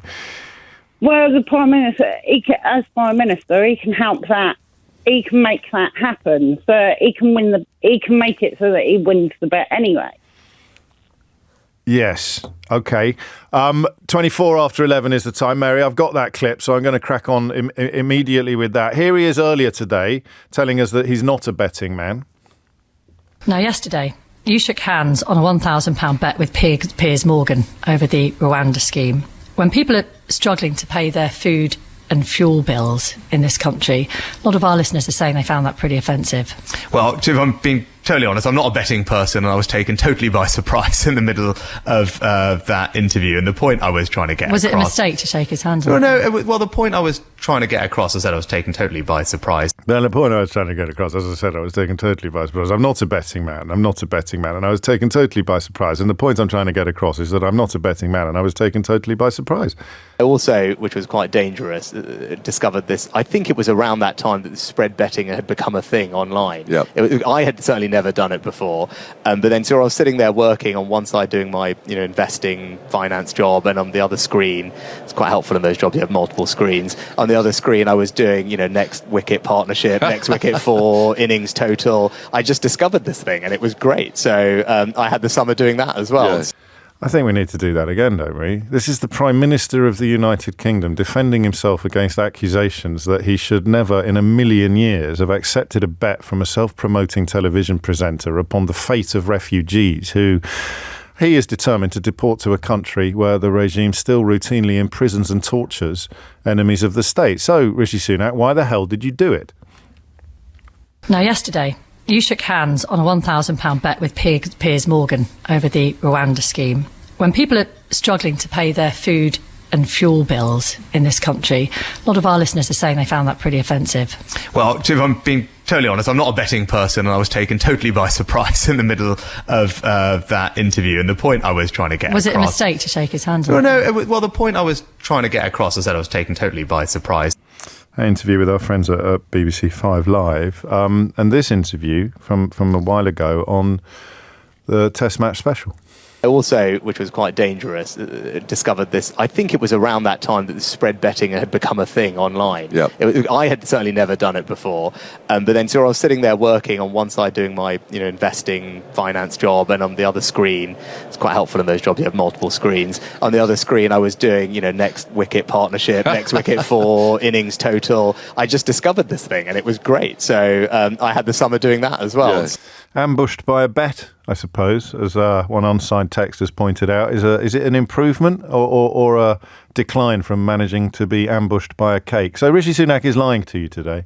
He's lying to you in the starkest of terms. He has previously, in an attempt, and this I think is part of the answer to the question of why he took the bet, in an attempt to curry favour with the people who were interviewing him on one occasion, he has claimed, or he has revealed, his enthusiasm for betting, leaving aside for the moment the fact that his entire professional success is built upon a form of betting. He wanted that interviewer at the cricket to like him, so he talked about betting, because that's what these chaps like. And then when confronted with the crassness of his own conduct yesterday, he claimed to another interviewer, and the crassness was a consequence of him wanting to be liked by the other interviewer, not having the wherewithal to say, don't be so disgusting, put your money away or put your hands back in your pockets. He told another interviewer that he didn't like betting at all. So we can say categorically and without fear of any legal action that Rishi Sunak has been lying through his teeth in the last few hours. But I still don't know why he took that bet. Why did he shake Piers Morgan's hand? Something which you'd think twice about in any circumstances, let alone in a television studio in the circumstances of that wager. Archie's in Leicester. Archie, what would you like to say? Hello. I'd like to say I don't think the bet's as bad as it's being portrayed by the media. I think that his bet is just to ensure confidence in the British public that he will execute the Rwanda plan and send illegal immigrants there. Why didn't he just say that then and say, I don't want to reduce it to something as crass as a bet?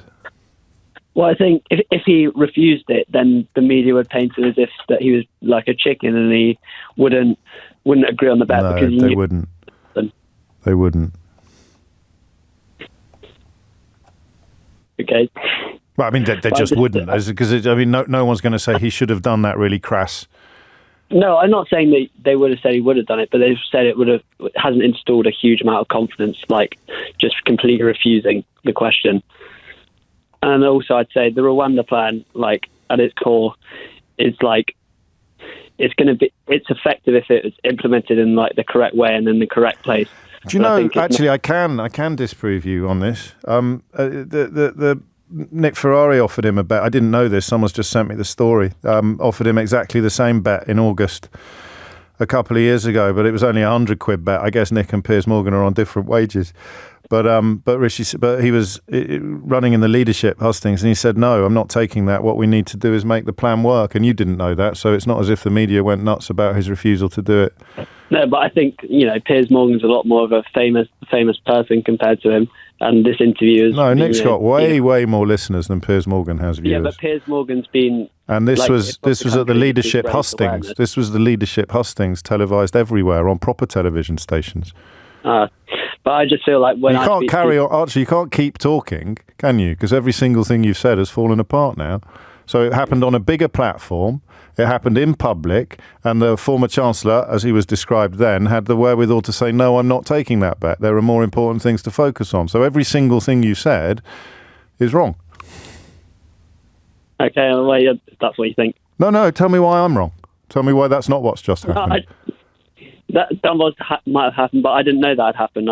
Which means you're even wrong when you say that if he'd turned it down, the media would have given him a really hard time about it, because he did turn it down on a much bigger platform and the media didn't give him a hard time. So you're wrong about that as well, aren't you? Yeah, probably. But I just didn't know. That was what I thought would happen. But that's what proves you're wrong. Yeah. What else you got on today? See you, Archie. It's 11:31. Thomas Watts is here with your headlines. James O'Brien on LBC. James O'Brien on LBC. You work as a hedge fund manager, says Paul. The job is about gambling. So maybe that explains why he doesn't have a clue about what his job description is as Prime Minister, suggests Paul. This explains a lot. Why did he do it? It's just so bizarre. And it's an insight into what you think of Rishi Sunak. That's what I'm looking for. The decision to take the bet, not least because when Nick Ferrari, and I stand by my description of it being a very crass publicity-seeking tactic for an interviewer to deploy, secure in the knowledge that Nick's perfectly capable of taking that on the chin. Why didn't he just say, like he did to Nick a couple of years ago when he played exactly the same card, why didn't he just say, put your silly offer away, this is a serious subject? Why did he take the bet? Luke's in Nottingham. Luke, what would you like to say? Afternoon, mate. How are you doing? Very well. It's just really kind of reiterating what you said. I mean, first of all, anything that makes light of this is pretty abhorrent, really. It really are, like you said earlier, with the trading places analogy, it really is kind of like making bets on people's lives, whether he kind of fully understood what he was doing or not. Why would a bet make any difference to anything?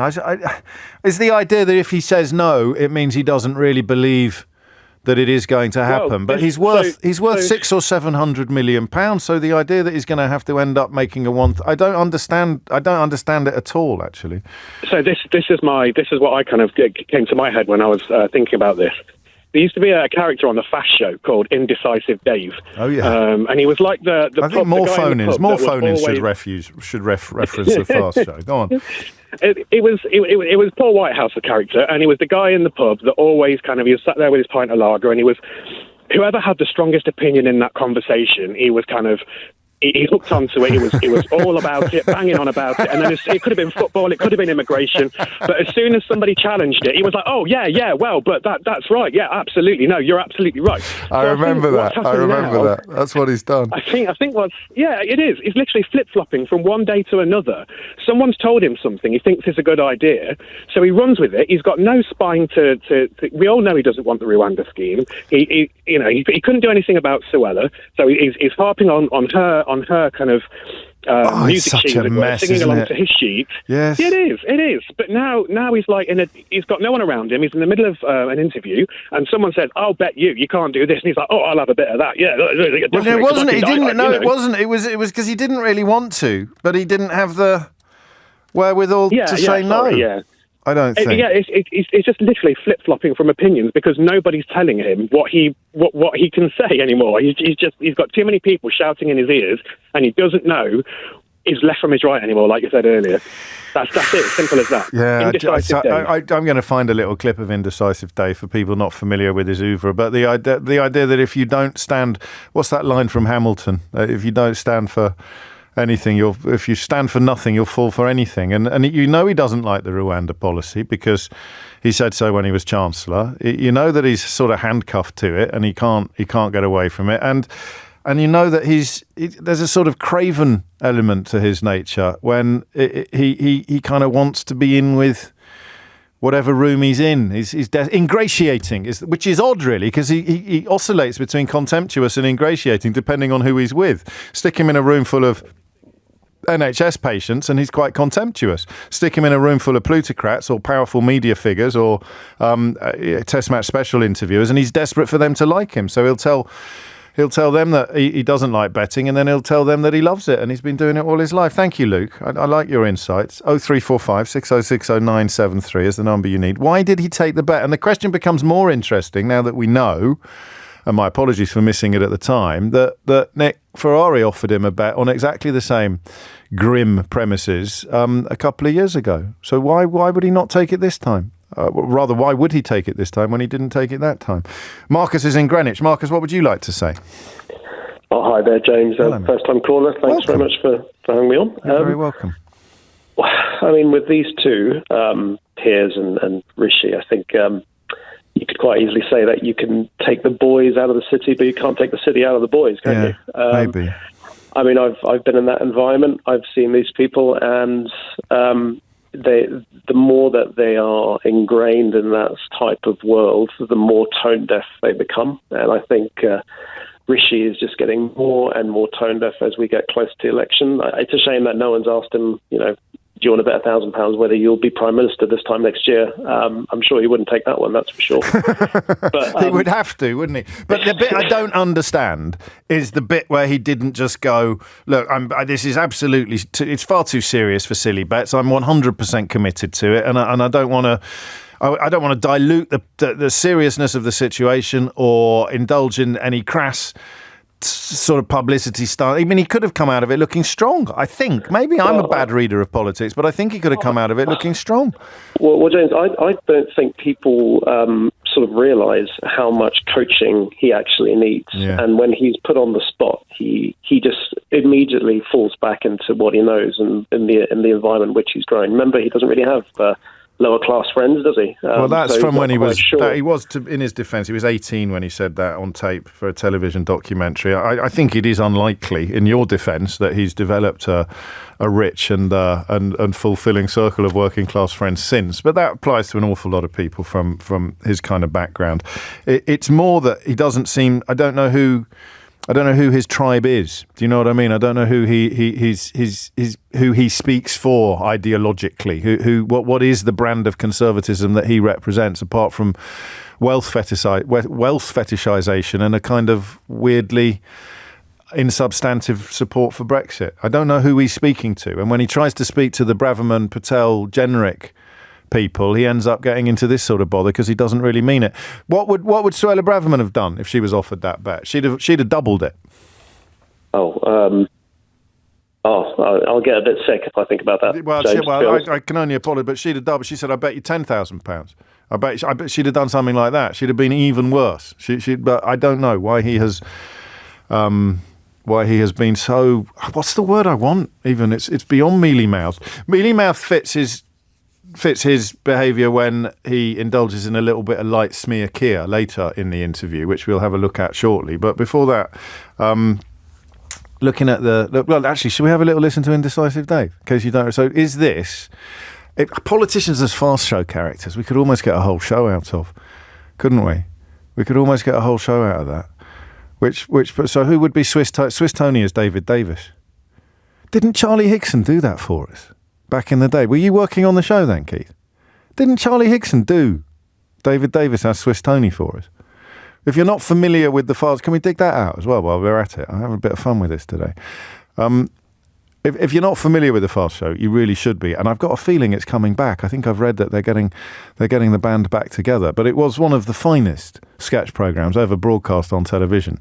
And the idea that every character... Someone did an amazing pastiche of Farage and... What's the other fella called who is supposed to be running the party at the moment? The one that accosted me, Richard Tice. Someone's done a brilliant one of them as the aristocrat and the gamekeeper. Have you seen that photograph? It's on my Twitter account. So you can actually, this is a good game. British politicians as Fast Show characters, and the suggestion earlier was that Rishi Sunak is Indecisive Dave. I'll tell you what, crime's got out of control, isn't it? Hey? What we need around here is a bit of that Islamic justice, isn't it? You know what I mean? You step out of line there, they'll chop your hands off, wallop. What, maim someone for nicking sweets or something? Talk silly, Dave. Yeah, what they like, eh? Barbaric, isn't it? Ain't chopping a little kiddie's hand off just for nicking a Mars bar or something. Don't chop kiddies' hands off, Dave. Only grown men who should know better. Yeah, and that's how it should be, yeah. Yeah, we can learn a lot from them, couldn't we? Yeah, but I still wouldn't want to live there, Dave. Now, imagine that, eh? Nightmare! They'd bang you up for having a beer in some of them places, wouldn't they? No, you've got to cherish your freedom, haven't you? Yeah, but you can't have crimos running about the street willy-nilly, can you? No, it's got to be the boot hand. Yeah, but they've already tried that, haven't they? Yeah, what, short, sharp, shock? Whose big, bright idea was that, eh? I mean, it's just so obvious, isn't it? You've got to re-educate criminals. You treat a bloke like an animal, he's going to behave like an animal. Yeah, so what you're saying is send them off on lovely holidays at the taxpayer's expense? No, we should hang them. So you bring back hanging, you see some changes around here, wouldn't you? Yeah, right, so you hang a bloke and then later you find out he's innocent. What then? You spotted it, haven't you? Central flaw in the old Angamine mob's argument. Yeah, there's no chance of appeal, is there? Yeah, but it's a very powerful deterrent to the death penalty. Exactly. Like in America? Exactly. Where they got the death penalty? Exactly. And the highest murder rate in the world? Exactly, it don't work, does it? So, David, in a nutshell, what is your solution to the problem of crime in society? Well...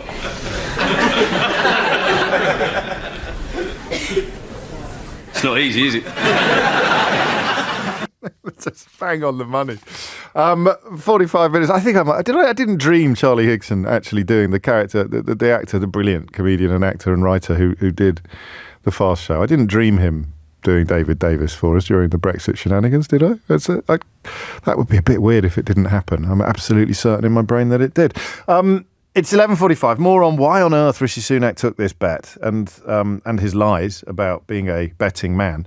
But also a little question for you. You've heard in the news that Kwasi Kwarteng is stepping down as an MP while Liz Truss has launched a new organisation because there aren't enough hard right factions in the Tory party all biting chunks out of each other on a regular basis. From the 2019 general election, the one where Boris Johnson promised to get Brexit done and all of that malarkey with his oven-ready deal. How many Conservative MPs elected in 2019 do you think have already revealed that they will not be? I'll give you a clue. 4 of them are no longer Conservative MPs. They've become independents for various reasons. But of all of the Conservative MPs elected in 2019, how many do you think we already know will not be fighting the general election this year? They will not be standing in this year's general election. Kwasi Kwarteng has become the latest name on that list. But how long is the list? I'll tell you after this. James O'Brien on LBC. James O'Brien on LBC. 10 to 12, you're listening to James O'Brien on LBC. I knew I hadn't dreamt it. Charlie Higson, bless him, really did do I can't even remember making that call. Hello, mate. We've never met, but you know one of your most famous creations. Would you mind resurrecting him to help me with a joke that I'm making about Brexit negotiator David Davis? And he did. I'll remind you of that shortly. But in the meantime, there is a game here, isn't there? British politicians as Fast Show characters, but that's not for today. Today's question is, why on earth did Rishi Sunak take this bet? What's wrong with the man? What is wrong with the man? Dave's in Doncaster. Dave, what would you like to say? Good morning, James. Hello, Dave. It's a tough one because it is, isn't it? I honestly, with every fibre of my being, believe that he is not betting with people's lives because he cannot comprehend other people's lives. We are numbers on a screen with statistics in a document. He is literally betting with poker chips. Yeah. We're not real people to him, to any Tory minister, frankly. Can you think of a single prominent Tory minister of the last, let's say, since Cameron, who genuinely gave you the impression that they had an ounce of empathy? Yeah, I can. Since 2010? Since Cameron left, let's say. Since he left. You've just moved the goalposts as I was about to slot one home then. Go on and tell me. Well, I mean, before that, you've got people like Rory Stewart, you've got people like Anna Soubry, you've got people like David Gauke, Dominic Grieve. They all held office under David Cameron. But since Cameron left, Tom Tugendhat looked like a good egg for a while. Tobias Ellwood. To me, the whole problem comes from their total disconnection with reality. Yeah. Like, for instance, you were making the Fast Show comparison, which I agree with, to be honest. And the irony of me coming on as a caller straight after you play the clip of... being called Dave. Yeah. Indecisive Dave. Well, you're not indecisive, are you? That much is clear. Yes. Well, my opinion is not a new one on... the political elite, and I don't think I'm on my own there. But then again, I'm part of the self-proclaimed downtrodden working class. I suppose I'm as indoctrinated in that way as. But he would claim that the working class are the big fans. They're the big cheerleader. I hate these generalisations. The problem with class is the general. It's true. But he would. He's got plenty of people in every demographic who are cheering for refugees to be treated abominably, but this is very true. Yeah. But when he's making a bet, I don't think it's the refugees he's thinking of. Now let's look at the specific sum of money, for instance. £1,000 bet to a man, £1,000 to Rishi Sunak is. He could lose £1,000 down the back of the couch and he wouldn't even notice. Yeah, that's true. That could change people's lives. Well, it's enough to tempt someone into working in a childcare nursery who wasn't previously. We talked about that at the end of last week, didn't we? That's the sweetener that's being offered to people who aren't currently keen to work in nurseries, but who they need to work in nurseries in order to make the latest Wizard Wheeze policy work. Exactly. Well, I don't know that it's right to get stuck up. The producer was confused earlier. Eleanor was saying earlier she doesn't understand why everyone's obsessing about the amount of money involved. That's not his fault. That's the sum that Morgan offered. This is true, and I agree. My point being, even if that sum was £1, that would have been abhorrent. Like in trading places, £1,000 kind of makes it taste worse. But their level of removal from everyday life for the people that they are elected to represent. You mentioned. Just a few moments back, you mentioned Liz Truss and her new breakaway group. Am I right in thinking that they've called themselves the Popular Conservatives? I think you might be. I think Henry Riley is there at the moment, and we'll be catching up with us. So PopCons would be the phrase. What happened to the NatCons? The level of irony that Liz Truss, of all people, will be heading up any group with the word popular in the title is just.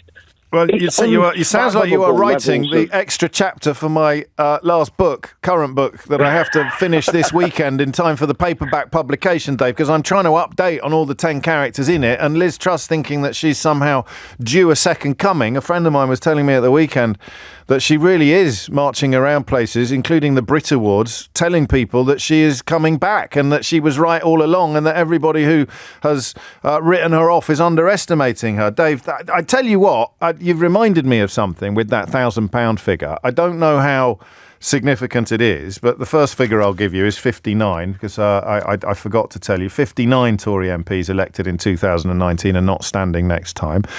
These hooks and teases, I'm going to get the hang of it one day. 20 years into this job, still haven't got the hang of it.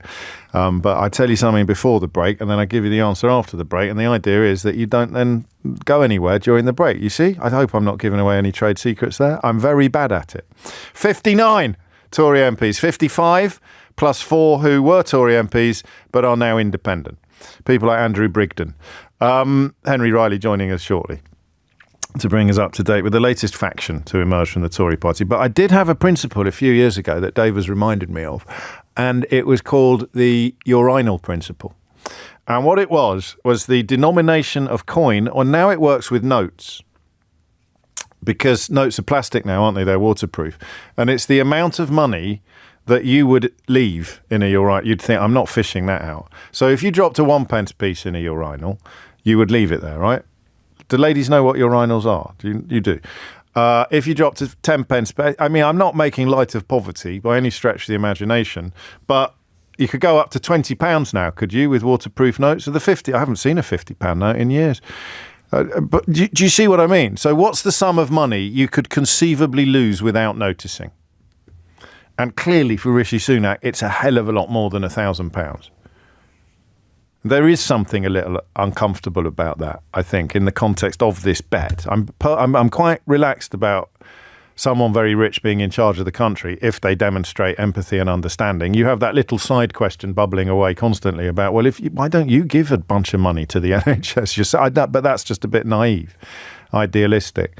But that one there, the question of how much could you lose without noticing, and that adds a level, as Dave suggests, a level of crassness to the bet. Lou's in Hampton Hill. Lou, why did he do it? What's he done it for? All it's done is bring more trouble to his door. Hi, James. Hello, Lou. I've suddenly got a little bit nervous. It's only me. What are you talking about? Why did he do it? Every time I see Rishi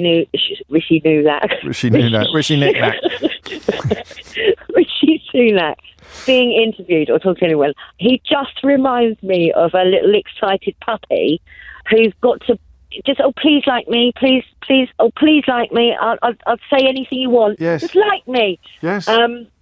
And it's embarrassing. And I think, I mean, Dave, really, your last caller, he said it all, really. I think they're just so far removed from the general public. But also for me, that whole thing of, taking a bet on, I mean, where's our compassion gone? These are human beings, that we're talking about. It's a consequence of dehumanising, isn't it? The fact that people can talk in these terms about placing a bet on. So, you place a bet on a football match. You don't place a bet on a deportation flight to a country where refugees have been shot dead in the last few years. And I can't believe how many people believe that it is just a load of men that want to come over here and work. And I do think the media is responsible for some of these pictures they show, where it appears to be all men. And I've spoken to friends who've been helping in centres, and they say, it's just not true. There are women and babies coming over. We're talking about immigration, Lou. The first thing you do is leave the facts at the door, and even if they like to use the phrase. James. They like to use the phrase "fighting age men." And if you're coming from Syria or Afghanistan, it's precisely because you're a fighting age man that you don't want to be sent into a war you've got no stake in as cannon fodder for some either extremists who are backed by Vladimir Putin or your own crazy President Assad or the Taliban. Listen, these people, they don't string the thoughts together. They just have things to shout about fighting age men, or I don't know. But anyway, we continue to do what we can to push back against such nonsenses. You are listening to James O'Brien. It is coming up to 12 noon on LBC. I'm always very disturbed by these tales of dogs killing humans, but the latest one has put thoughts in my mind that I haven't had before, and questions that I've never asked you. I will do after this. James O'Brien on LBC. 4 minutes after 12 is the time. How much time have we spent together? How long have you been kind enough to indulge me on a vaguely regular basis? Do you do the same thing that I do? Do you find that sometimes there are issues which we are really, really interested in, and then almost suddenly, or for reasons that are quite hard to pin down, suddenly we're not? It's a weird one. I used to, I think partly because I used to get on my high horse about it so much, and if I haven't got a high horse to get on anymore, then it loses some of its sense of urgency. But I have been nowhere near as engaged in stories of people being killed by dogs as I used to be, and I don't know why. There was one recently, wasn't there, involving a little girl who I don't think was killed, but the footage was so harrowing that I found myself wanting to look away. I always do. I'm not built like that, you know. I don't know why that is. If a mate of mine is a bit of a ghoul when it comes to grisly footage that's available online of you know, people accidentally getting hurt. I don't mean the stuff we've been reading about in the context of the Brianna Jai case. I've got no interest in seeing. I don't want to see stuff that's ghoulish or I don't even like horror films, to be honest with you. But I just look away. My impulse is to look away. But there's something about the latest story of a 68-year-old woman being killed by 2 dogs that really resonated with me. And it was the testimony of her daughter, actually, Esther Martin's daughter, who described the lucky escape of her nephew from the dog attack which killed his grandmother. He ran into the street screaming for help, according to the victim's daughter. 39-year-old man was arrested by Essex police on suspicion of dangerous dogs offences and has been released on conditional bail until the 5th of March. It's important to bear that in mind when discussing the case. The 2 dogs have been destroyed. They were destroyed by officers at the scene. What struck me about this story was testimony from family members that they had been concerned about this for ages, and they had been expressing their concerns to their own family member for ages. And I haven't approached it from that angle before. I haven't thought of it from that angle before. There's a sort of laziness involved in some of this, isn't there? I have a bit of snobbery, I think, when it comes to dangerous dogs. I presume that the kind of scenario in which so-called XL bullies are being bred is a bit kind of a bit of an insalubrious environment, and that's really wrong. I mean, you know, it's not a class issue, is it? The dangerous dog crisis or the dangerous dog problem? I don't think it is, but that's where I have a little tendency towards that, which I need to check. Because what struck me about this story was so what I mean by that is I presume that everybody's part of it. So, you know, everybody in the circle, everybody in the family, everybody in the friendship group is as enthused by these killer dogs, these horrible dogs, as the owner is. What this story brought home was the fact that it could be your family member. It could be your neighbour who's got a dog that you think is a menace, that you think could kill somebody one day. And I'm fascinated by what that's like. I'm fascinated by what those conversations are like.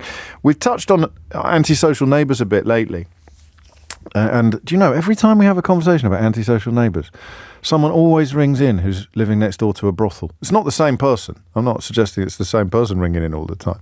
But we always hear from someone who's got a brothel upstairs or a brothel next door. And that's not one of the things you think of initially or immediately when you're talking about antisocial neighbours. I must have told you 100 times about sitting outside a house we were about to buy. Do you remember this? We were sitting outside a house we were about to buy. We were about to put an offer in it. And the windows flew open of the house next door. 2 apparent pit bulls, or whatever they were, jumped through the windows of the front, just a very small front garden on like a workman's cottage type building. Although they go for about £2 million now in that part of London. But this is going back a long time. Two vicious-looking dogs jump out of the front window of the house next door to the one we were about to buy, defecate in the garden and jump back in again. I mean, on the one hand, they were incredibly well-trained. On the other, I don't want to live next door to that. And so literally, about to press dial on the phone to ring the estate agent and put an offer in, and that was it. We were out. So in fact, the idea of living next door to a dog like this would be enough to put you off a house purchase, or indeed to make you want to move. I want to know what that's like. So have you got a family member or a neighbour or a friend who insists that their dog is safe when you are terrified or deeply concerned that their dog is actually a potential killer? 0345 6060 973. How do you navigate that? How do you negotiate that? I'm trying to think what I'd do. I mean, it's not a situation I've ever found myself in, although a friend's dog did once go for one of my children, and we were profoundly upset by their lack of contrition or concern. It was, oh, that's what he's like.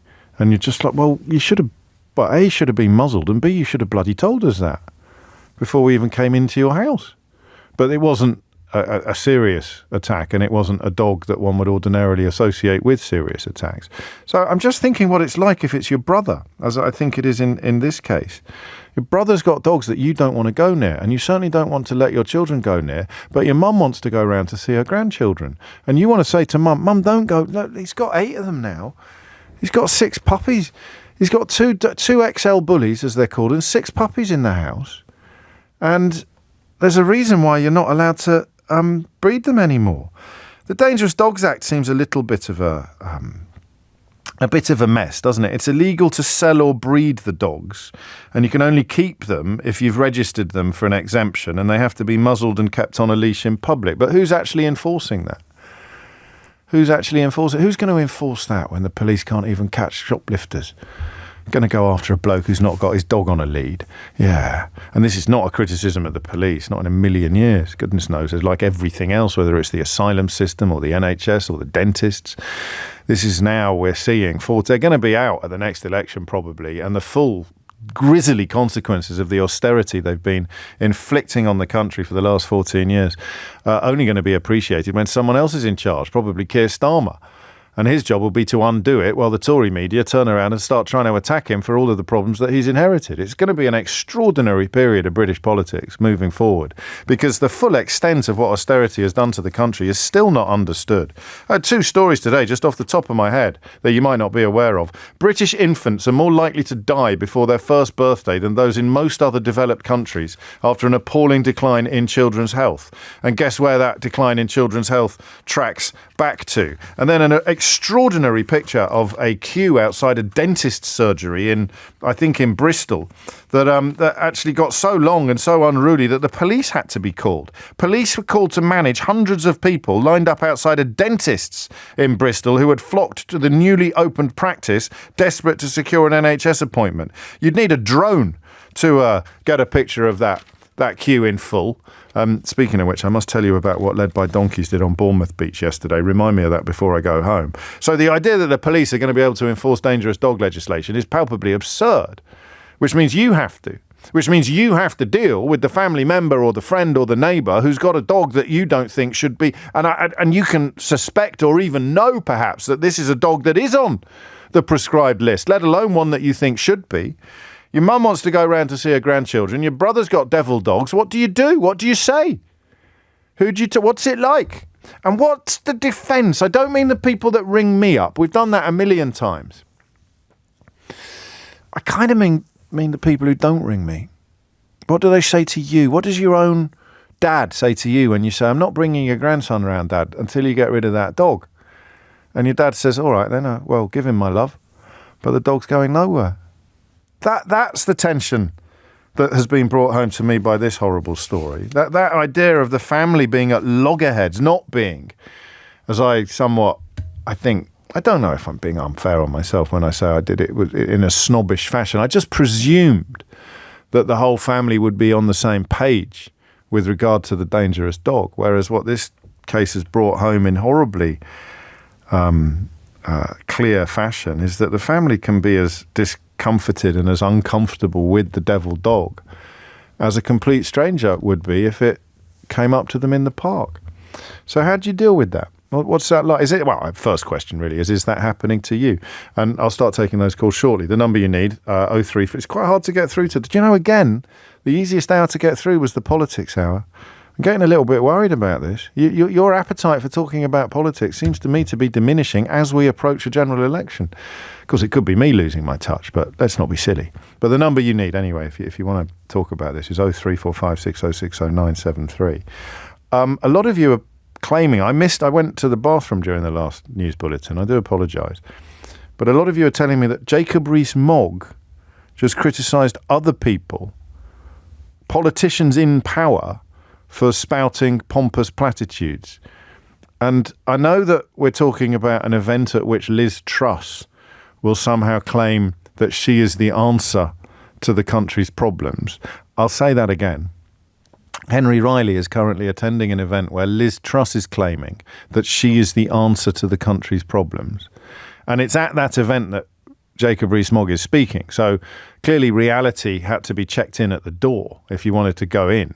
But for someone who was in the cabinet 10 minutes ago and is probably the most pompous politician that the country has ever seen, to be standing up and criticising other politicians in power for being pompous, I'm afraid I don't believe you. I think you must have misheard.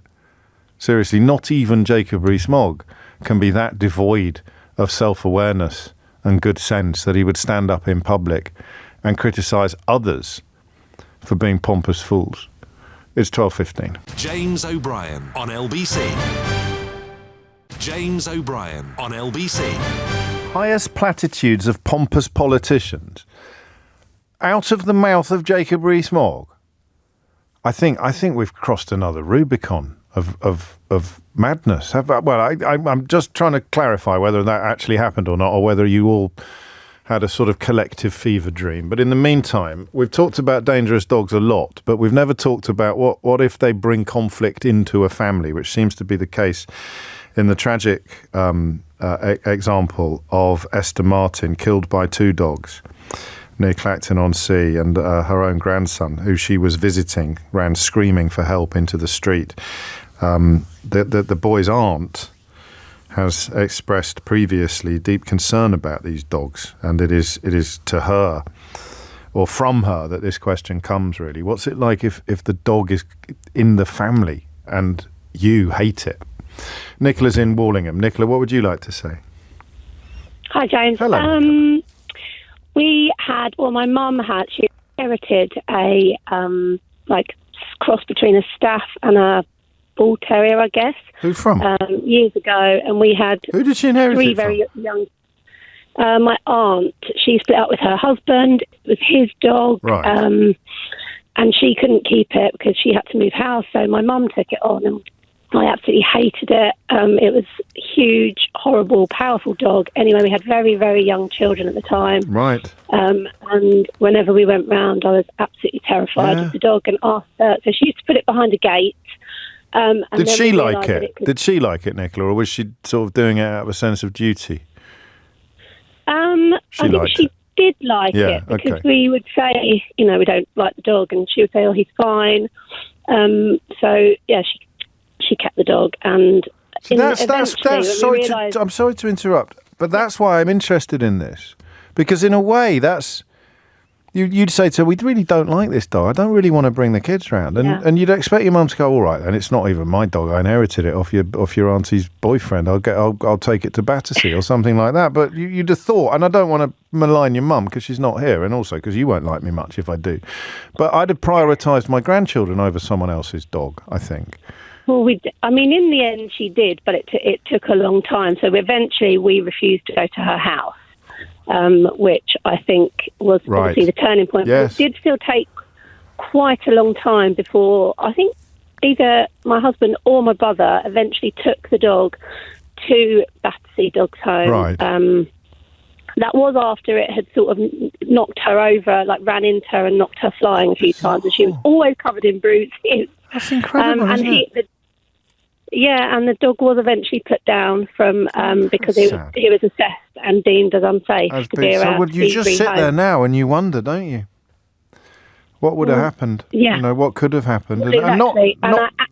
And it does terrify me that we used to go there and our babies were there, and I can't believe I went there, to be honest. I wish I'd never been, and obviously we were very lucky. But you love your mum, and this poor lady, the idea of having to choose between not seeing her grandson, perhaps as often as she'd like, or maybe even at all, or running the gauntlet of these bloody dogs. I hate it. And that's exactly it. That's precisely the kind of experience I was thinking about, Nicola. Thank you. I'm glad you were listening today, and I'm glad that your story, I don't really want stories that haven't got a happy ending today. That's that idea of a lucky escape or having to put pressure on your family member. Do you think it was because you told your mum that you weren't coming around anymore that she finally took the decision to get rid of the dog? I think so, but we were made to feel pretty guilty about it, but she did do it in the end, and it obviously was the right decision. But it was hard. It did cause a lot of problems in the family, and we are a very close family, but that dog was problematic. I could hear it in your voice then, that dog. And why not? I mean, I'm trying to imagine what I'd do. It's highly unlikely my brother-in-law would ever avail himself of an XL bully. But if he did, I don't think we'd go round. I just don't think we would. But what a huge breach that would be in a family. Thank you, Nicola. 23 after 12 is the time. Louise is in Chelmsford. Louise, what would you like to say? Hi, James. Hello. I'm about to burst your bubble on the happy ending, I'm afraid. Well, I kind of knew that was going to happen, but I'm one of nature's optimists. What happened, Louise? I had a German Shepherd and I still have a Golden Doodle.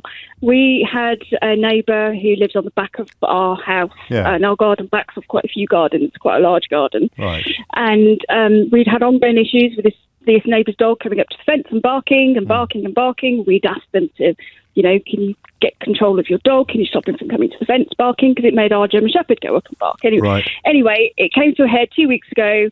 There was barking going on. We were bringing our German Shepherd away from the fence, bringing him back to the house. The neighbour's dog then jumped over our fence, which is 6 foot, and mauled my dog in our garden. Oh, God. And attacked me as well. I spent most of last week in hospital. Not a severe, my fingers are damaged and I've had to have 2 surgeries on my finger. Oh. But my dog then died a couple of days later. A German Shepherd? My dog was a German Shepherd, yeah. So the dog that attacked him was huge? I think it was an XL, but I do not want to say that for sure. Oh, I'm so sorry. I'm so sorry. That's just awful. Losing your dog. And he wasn't even 2 years old. Oh, and the trauma, compounding the loss is just unbearable. What happens now? What recourse do you have? Do you know anything? Well, it's going through the police. I know that they don't have insurance on their dog because we went round to their house on the following day. Right. But there was no collar on this dog. No muzzle? There was no muzzle. Well, no, nothing. There wasn't even a collar to put a lead on to pull him off my dog. Right. So, yeah. So at the moment, it's in the hands of the police. And the reason why you've rung in is because this is another example of you knowing what could be on the horizon and then, God forbid, it actually happened to you. Well, yeah, our German Shepherd was classed as a large dog. We've got a Golden Doodle. She's quite a small dog. Yeah. So, obviously, I'd be worried. I'm worried about her going out in the garden, even though I haven't heard the other dog since the event happened in the garden. Our community has been absolutely amazing. We set up a GoFundMe page to pay the vet bills because they were going to be. But the dog's still there. The dog's still next door, or the dog in the other house. I'm not sure. We haven't heard it. Our neighbours have said that it disappeared, in inverted commas, soon after the event. But the police are dealing with it, and I don't know what outcome there will be. Well, keep me posted, will you? I just out of interest, whether we do anything on air or not. I just don't know what happens in these sort of situations. And I did tweet you the GoFundMe link because I met you. Well, I shall share it. Book signing. Did you? I shall share it shortly. I'll dig it out. We'll send it again. You can imagine what my inbox is like, Louise. Oh yeah, I can imagine. Send it again now, and I'll retweet it before the end of the programme. Okay, thank you, James. No, my pleasure. I'm sorry I didn't spot it sooner. That is exactly the first two calls there.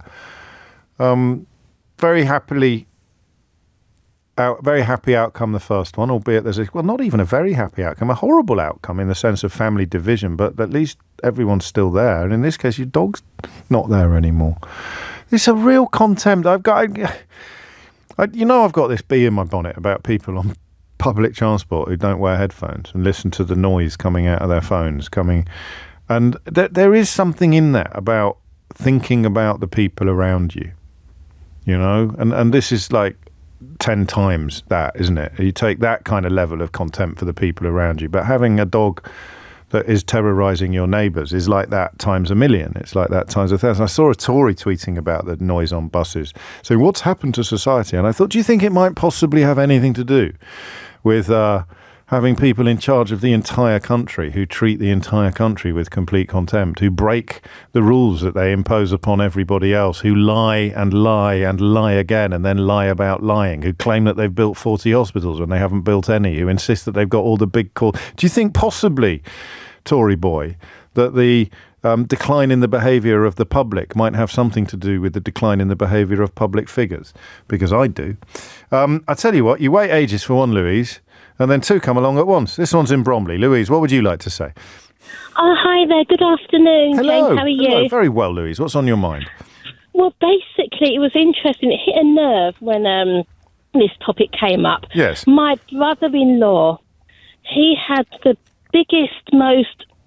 Oh, I don't even know what breed it was. It was almost like, not a Staffordshire, but... They're one big. Of those They're types not that big. Staffies aren't that big. It can't have been one of them. It was crossed with something. I don't even know what it was. Anyway, it was... For me, it was big, Right. and it was quite aggressive, and it was a powerful dog. Yes. And I remember we've got children of the same age, and about, I think my daughter was about 6 at the time, little boy nearly 4, and I actually just said to my husband, we will not be going This is it, and that means that your brother-in-law or your sister, or was it your husband's brother? It was my husband's brother, and I said to my husband, I love them, but we are not going. We're not going round. And what did he say? What did he say? Round. He said, okay, because he knew from the look and probably the tone of my voice. And so how long did you not go and see them for? How long did you not go and see them for? It's not that we know what we would do was we would go to... You'd meet on neutral ground. You'd meet on neutral ground. Yes, we still saw them. We still loved them. We met on neutral grounds, but it was under the strict instructions a dog wouldn't come. And then there was an incident. An incident? Because he moved house. Yes. And the dog got out, and there was an old couple next door, and they were pottering in the garden. Oh, no. The dog got out. It jumped over, and it ran at them. Now, good job they were near their conservatory. So they got in, and they were safe. They were, and no one... in the nick of time, though. And they just managed to get into the conservatory. And what happened then? Did he get rid of it? No, he did not. He apologised to them. They wanted to something done, but he said, listen, I'm going to deal with the fence. I've just moved in. And somehow he managed to convince them. Now, I was quite cross because I wanted to secretly phone and say, listen, get rid of that dog. There's a dangerous dog at number 43.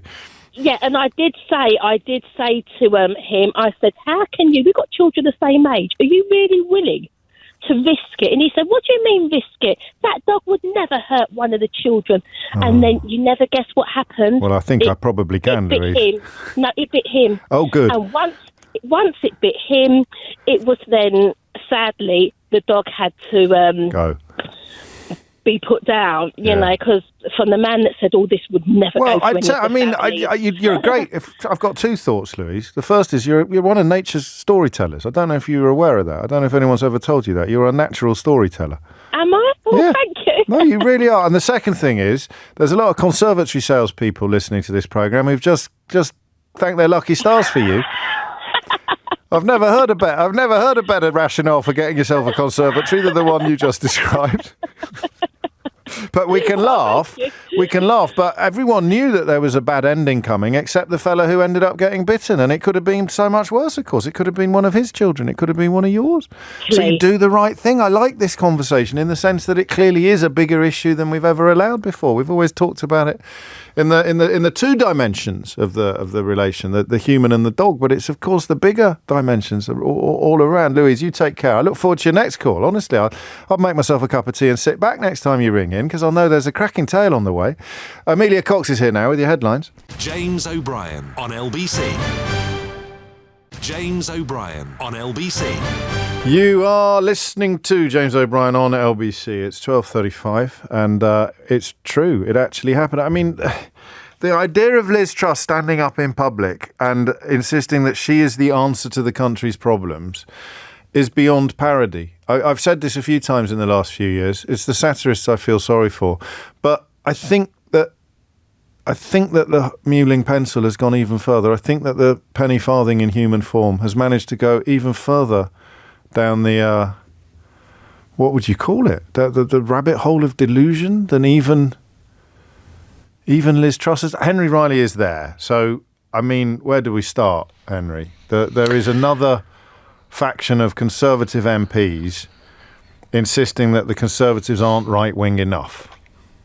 Sort of, yes. And this is actually the 12th faction, James, if you're counting, that I've totted up this morning. I think this is the 12th faction. I can go through them, but I think this is the 12th faction of... have you got them in front of you? Hang on, I'm just getting... Do you want me to go through them now? Yes, please. OK. So this is obviously Popular Conservatives. You've got the ERG, the European Research Group. Yeah. You've got they're a member of the Five Families, by the way. Right. The New Conservatives, which is Danny Kruger and Miriam Cates, Jonathan Gullis, they're a member. The Northern Research Group, which is Jake Berry. Right. Just him. They're also a Five Family. No, he's sort of the leader. Okay. The CRG, the Common Sense Group, led by Sir John Hayes. That'd be CSG, wouldn't it?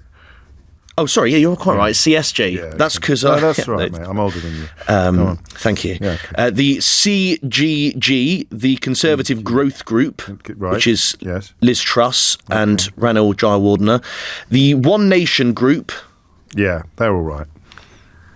Well, yeah, that's Damien Green and a few of the others. Yeah. The CDO, the Conservative Democratic Organisation, which is sort of allies of Boris Johnson, Dame Priti Patel and Lord Cruddas. Lord.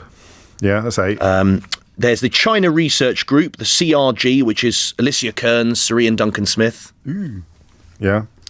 There's the Net Zero Scrutiny Group. Yep. There's the Conservative... Who's in that? Ian Duncan. Quite a lot of people are in more than one of these groups. That shouldn't be allowed. Yeah, you are allowed multiple memberships, because today I recognise them all from different groups. That makes a mockery, because Liz Truss is launching the PopCons today, but she's also in the CGGGG. She's also in the CGG. And then there's... Where do we get That's to? 10. The Net Zero Scrutiny Group. 11. Yeah. The Conservative Environment Network. CEN. Yeah. CEN, yep. And then the BCC, which is still going, I'm told, the Blue Collar Conservatism, which Esther McVeigh founded in 2012. And who's in that then? Well, technically still Esther McVeigh, I think. They do list members that they have. I'm just trying to... They 30p Lee? No. They identify themselves as, quotes, working class conservatives. Right. But I've only got Esther McVeigh on that one. OK, so back to the top. There's a new one. There's a new gang in town. And it's led by Liz Truss. It's led by Mark Littlewood, who used to be head of the IEA, the Institute of Economic Affairs. He's the director, and he gave the opening and closing remarks today, where he welcomed some of his friends onto the stage. And those friends that he welcomed were Liz Truss, Sir Jacob Rees-Mogg, Mari Fraser, who you might not have heard of. She's a Conservative candidate for Epsom and Newell, but she went all the way to America for Donald Trump's inauguration. She did, and how dare you suggest that I might not have heard of these people? No, that's true. This is my turf. Do we know, is there funding involved in this organisation? If Littlewood is involved, it's always interesting to know where the money's coming from. Not clear as of yet. I suppose inquiries will be going in after their launch today. And Lee Anderson, by the way, James, was another one. He's in this one. He's in this new one. He's in this one as well, yes. And, I mean, it's difficult to know where to start. Firstly, the audience. You had everyone from Lord Frost, Nigel Farage, to David Starkey. It was certainly an interesting bunch of members who were there.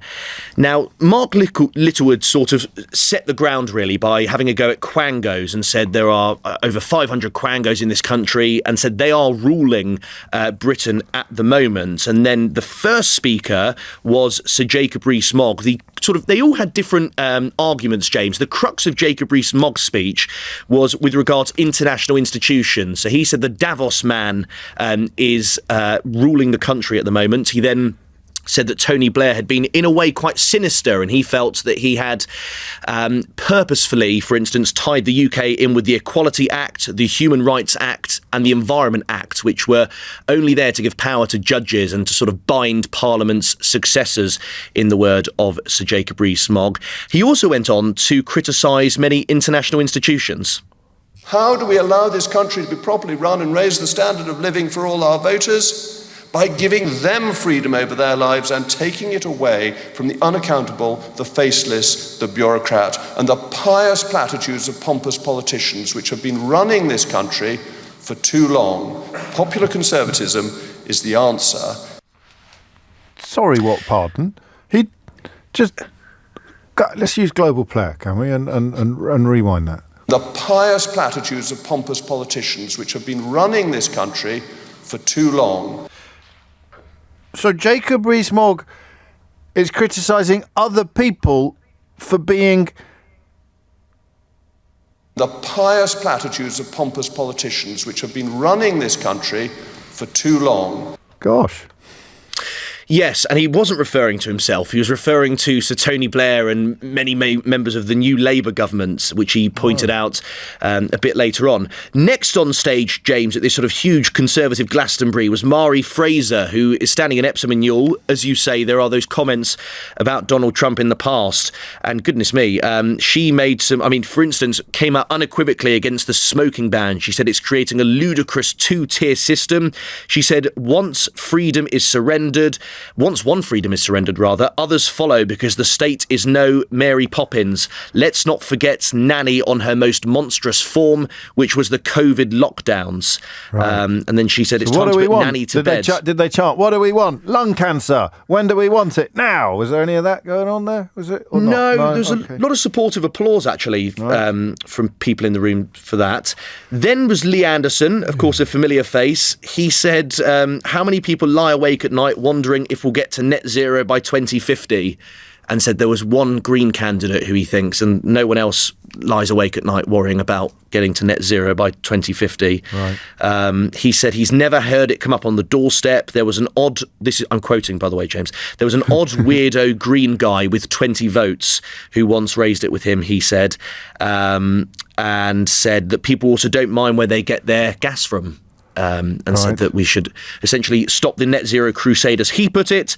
And then Liz Truss was up after that, who got, I have to say, a hell of a reception. In that room of a couple of hundred people, she was treated like sort of... and this is why she never goes anywhere else. A friend of mine bumped into her recently at the Brit Awards, and she was insisting that she is going to be back and she is going to have another go, and anyone who's written her off is because they don't understand anything. And there is the proof that she has found at least 200 people who are prepared to forget the time she drove the economy off the cliff or blame it on someone else, possibly Gary Lineker. Yeah, Gary Lineker curiously didn't come up, actually. Oh. But one thing that I did find interesting, James, with regards to Liz Truss is I got the sense she was rather miffed that whilst she did get a rapturous applause, Nigel Farage took away a huge amount of the attention. And afterwards, what was interesting is everyone was flocking to Nigel Farage as opposed to Liz Truss, Jacob Rees-Mogg. When you say everyone, what do you mean? You mean the people who were there? I mean the people who, I don't mean sort of people on the street, but it's in the people who were there, i.e. Journalists, i.e. members of this new organisation, New Conservatism. Right. And the thrust of Liz Truss... Popular Conservatism. What did I say? New, you said New Conservatism. Oh, sorry, no, Popular Conservatism. You're quite right to correct me on that. New Conservatism is number 3 on your list. Popular sorry. But just below the ERG and above the NRG. Thank you, you're right, I did have that on my list. I used to get down to some NRG back in the day. I actually don't know what that means. And then some of the other sort of thrust of Liz Truss's speech was... Can we never use the words thrust and truss in the same sentence again, please, Henry Riley? That noted. She had a go at Tory cabinet ministers who she claimed met Greta Thunberg and were pandering to anti-capitalists, and said that the system at the moment, and cited the civil service and quangos, is, quote, actively working to prevent conservative policies, saying it's very difficult to be a conservative at the moment. Right. Are we going to hear any of that? No, well, no, not at the moment. Thank you. No, thank you. Yeah. Thank you. I was gearing. I thought I'd save you for it. No, I was gearing up for it. I mean, because you say what you like about Liz Truss. She's a magnificent orator, Henry. She certainly gave the speech that was welcomed by members in the room. She certainly gave a speech. So Jacob Rees-Mogg, I think just once more, the short version, please. This is surely... I think, who is it's just got in touch and said, Alanis Morissette, Phil says, I just heard Jacob Rees-Mogg's comments and I think Alanis Morissette just exploded. The pious platitudes of pompous politicians which have been running this country for too long. Who does he think has been in power since 2010? I think he would argue this sort of mostly the David Cameron wing of the party. So he didn't like that? No, he didn't like that. Well, he hated sort of the Tony Blair New Labour movement a lot more. He kept citing... That's more than 14 years ago. And Johnson since 2019. He was in the cabinet, I believe, for a few minutes, Jacob Rees-Mogg, running the country.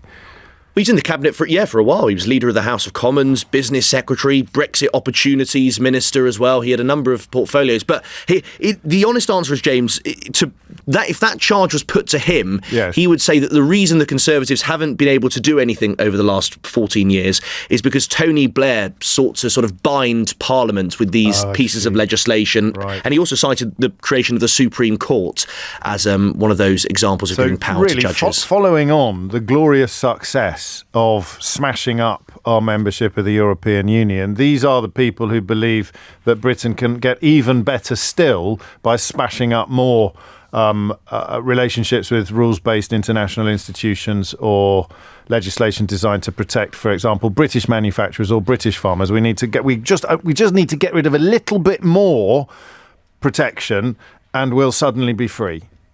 Yes, three main gripes. Firstly, that legislation that you referenced, Equality Act, Environment Act, Human Rights Act. Yep. Secondly, quangos and commissions, said they've got far too big. UK quangos and commissions, I should add. And then international institutions. They cited the WHO, the World Health Organization, the World Trade Organization. Well, it's only 10 minutes since this lot were telling us that the World Trade Organization was all we needed to come out of the European Union without any trade. It's almost like they don't know what they're talking about from one day to the next. Thank goodness you are there, Henry, to steer us through these choppy waters.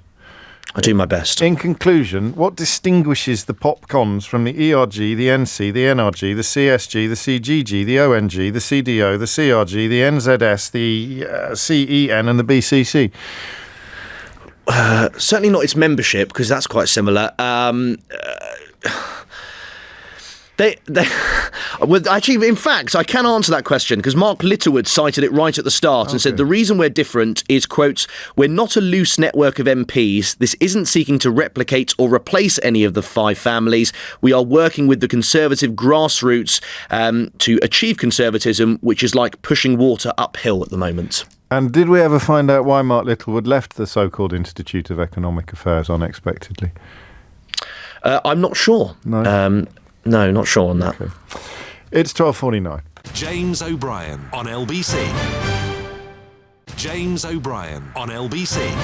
12:52 is the time. The Associated Press, which is one of the organisations that the world's media relies on, its journalists go often into areas where broadcasters and newspapers can't get their own people. It's been in existence for 178 years. And it just got its first Oscar nomination for this film. Someone once told me, wars don't start with explosions. They start with silence. Russians have entered the city. The war has begun, and we have to tell its story. This is painful to watch. But it must be painful to watch. Вони нанесли бомбовий удар. Mstislav Chernov is the director of 20 Days in Mariupol, which I should add is also up for 2 BAFTAs, although I suppose, Mstislav, apart from the attention that these nominations and hopefully these awards bring, in the context of the tale that you are telling, they are completely trivial. I always try to keep in perspective that what happened and what is happening with the film now is because the tragedy that we witnessed and the tragedy that is still happening in Ukraine. When we first started working on the film, it was a story of Mariupol and was relevant and urgent, and it was 2 years ago. Now it's a story of every city in Ukraine. It's a symbol of those cities that got destroyed by Russian bombs or that are being destroyed right now. As we speak, Avdiivka is being bombed and being surrounded. My hometown is being bombed. Today, 2 months old child was killed in Kharkiv region, and it's also personal. So it's also a story which is personally important for me to tell, and I owe this to people of Mariupol as well. You got there an hour before the bombardment began, I think, with your photographer Evgeny Maloletka and field producer Vasilisa Stepanenko. If and when people watch the film, which is coming to Channel 4 shortly, the temptation to look away for a viewer is enormous. The harrowing nature of the footage you broadcast, the footage you recorded. I presume there must be times when it's very hard for you to keep filming, to keep telling the story. When you see the film, and there are much more of those moments. Yes. People kept coming to us because they had no connection to outside world. We struggled to send all the materials, but they keep telling us, you have to film this. You have to keep showing the world what is happening. So that gives you energy to continue, because you know that you are trying to give a voice to people. And an urgency as well, because the spotlight has moved. You're right. There are so many tragedies happening around the world, and all of them deserve equal attention and respect and care. But I think it's time for many people to understand that they cannot ignore anymore the state of the world affairs, that Mariupol and what is happening in Gaza and what might happen tomorrow in other places is so relevant and can't be ignored. That notion of this being a warning of what could happen in other places, particularly if Putin were to prevail, is pretty stark, isn't it? I mean, it's reason enough for the film in itself. Also, sometimes when I hear that people are getting tired of news, they don't watch the news anymore, or they just don't want to react on the news, I always keep trying to explain how would that look at as a perspective. Like, for example, if Russian bombs fall on London every single day, and after a while, and they kill people every day, and after a while, other countries in the world say, we are just tired of this news. We decide not to notice that. That would sound absolutely absurd for people here, right? Yes, of course it would. But you also understand how it happens. How do people in Ukraine, how aware are they of the decline in attention and interest that the Western media in particular is paying?